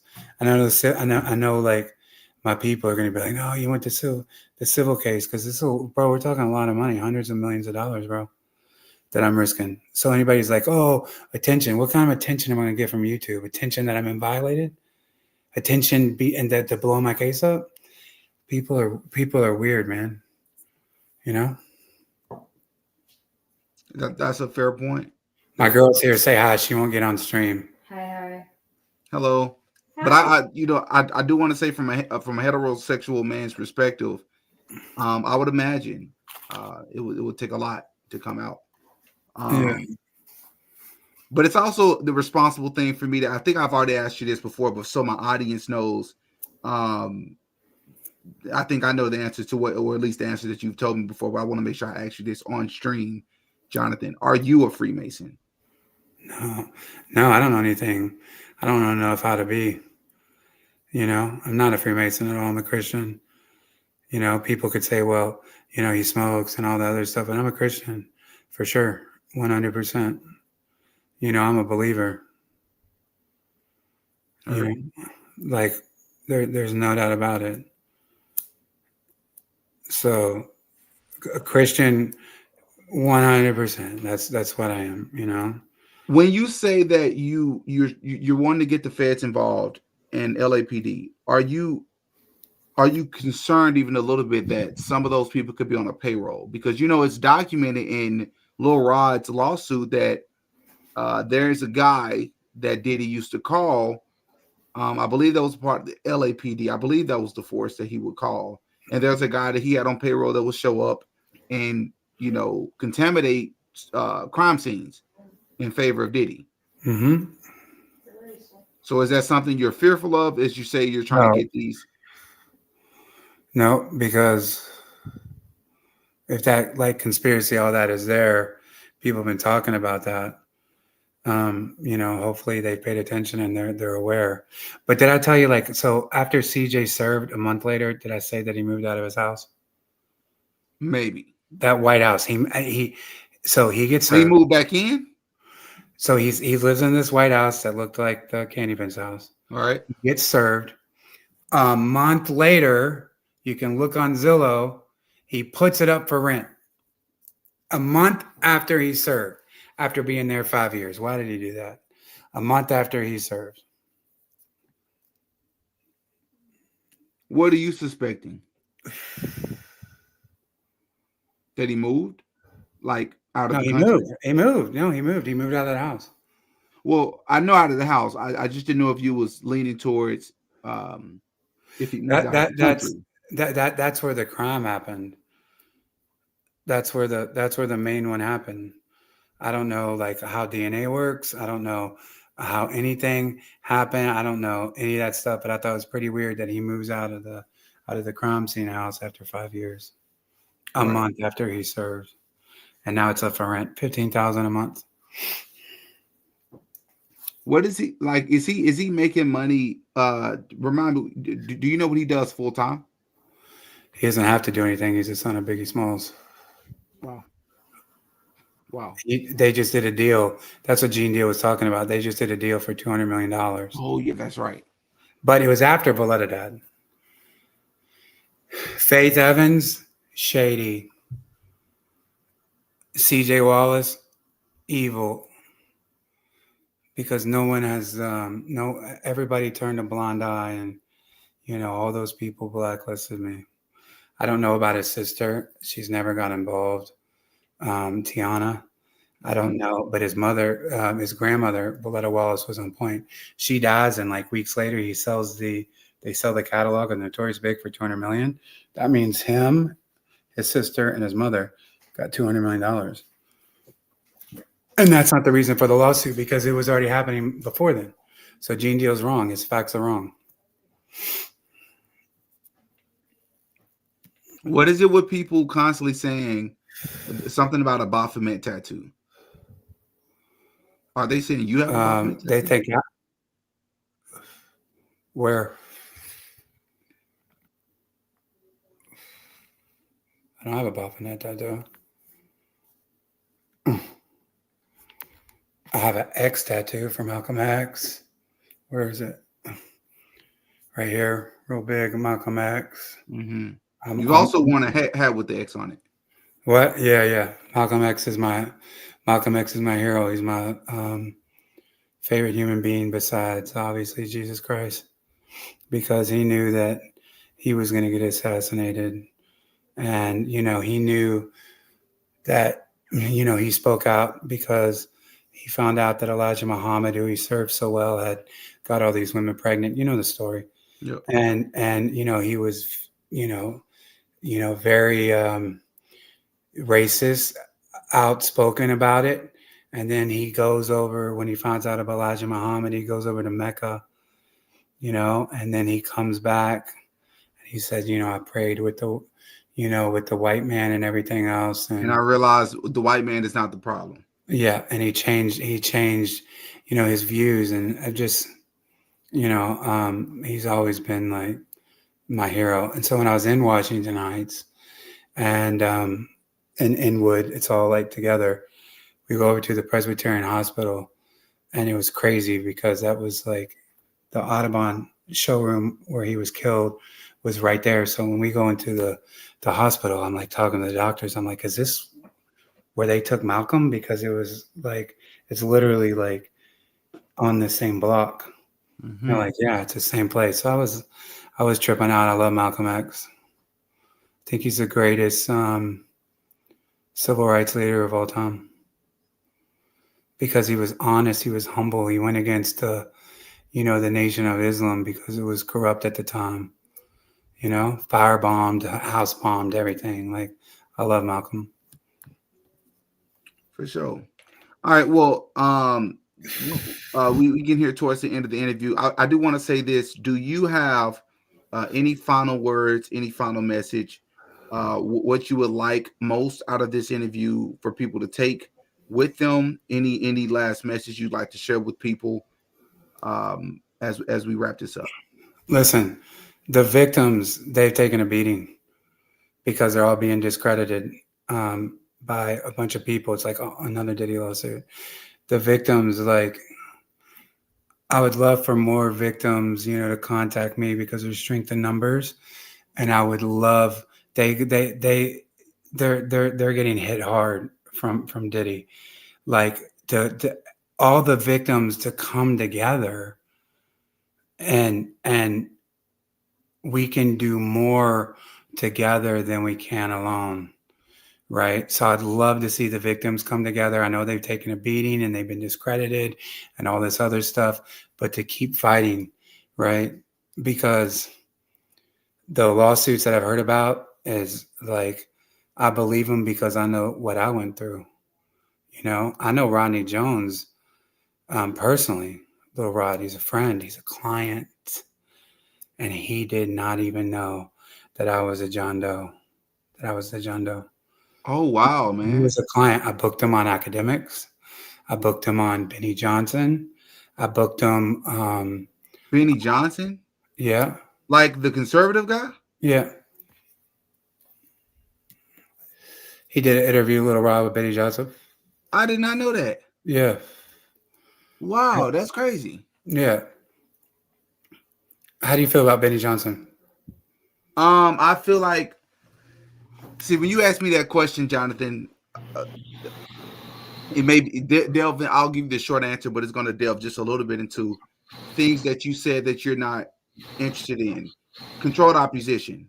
I believe that he's controlled opposition in the sense of I don't believe his rise to the position he's in is organic. I think he is backed much like how Charlie Kirk was backed. Whether I agree with their message or not, that's not the point. The point is these people are placed in positions to be political pawns. And I believe that Benny Johnson, he says a lot of things that I agree with. Um, but Benny Johnson is also backed by funders, large funders that have their own agenda. That's what I think about Benny Johnson. I've heard a lot of things about his sexuality. People have come out claiming that they've been involved with him and that he hasn't been faithful to his wife. But that stuff I don't know about. Yeah, I would say that's crazy from my dealings with him. That's just people trying to, attack Christians, right? That are constantly attacked. He spoke at the Charlie Kirk Memorial. Like, I didn't even know who Charlie Kirk was, and my friend was like, send me the assassination.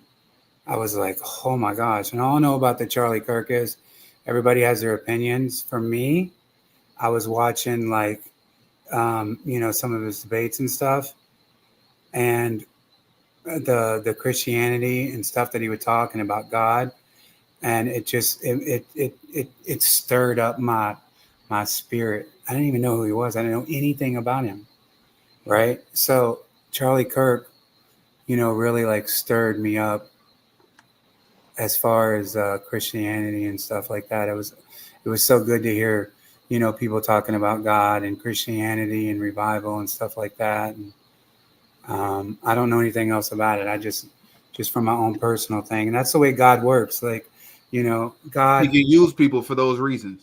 God works in that kind of way, but no, I would say Benny Johnson is a great human being. I think it's slander to say that he would cheat on his wife.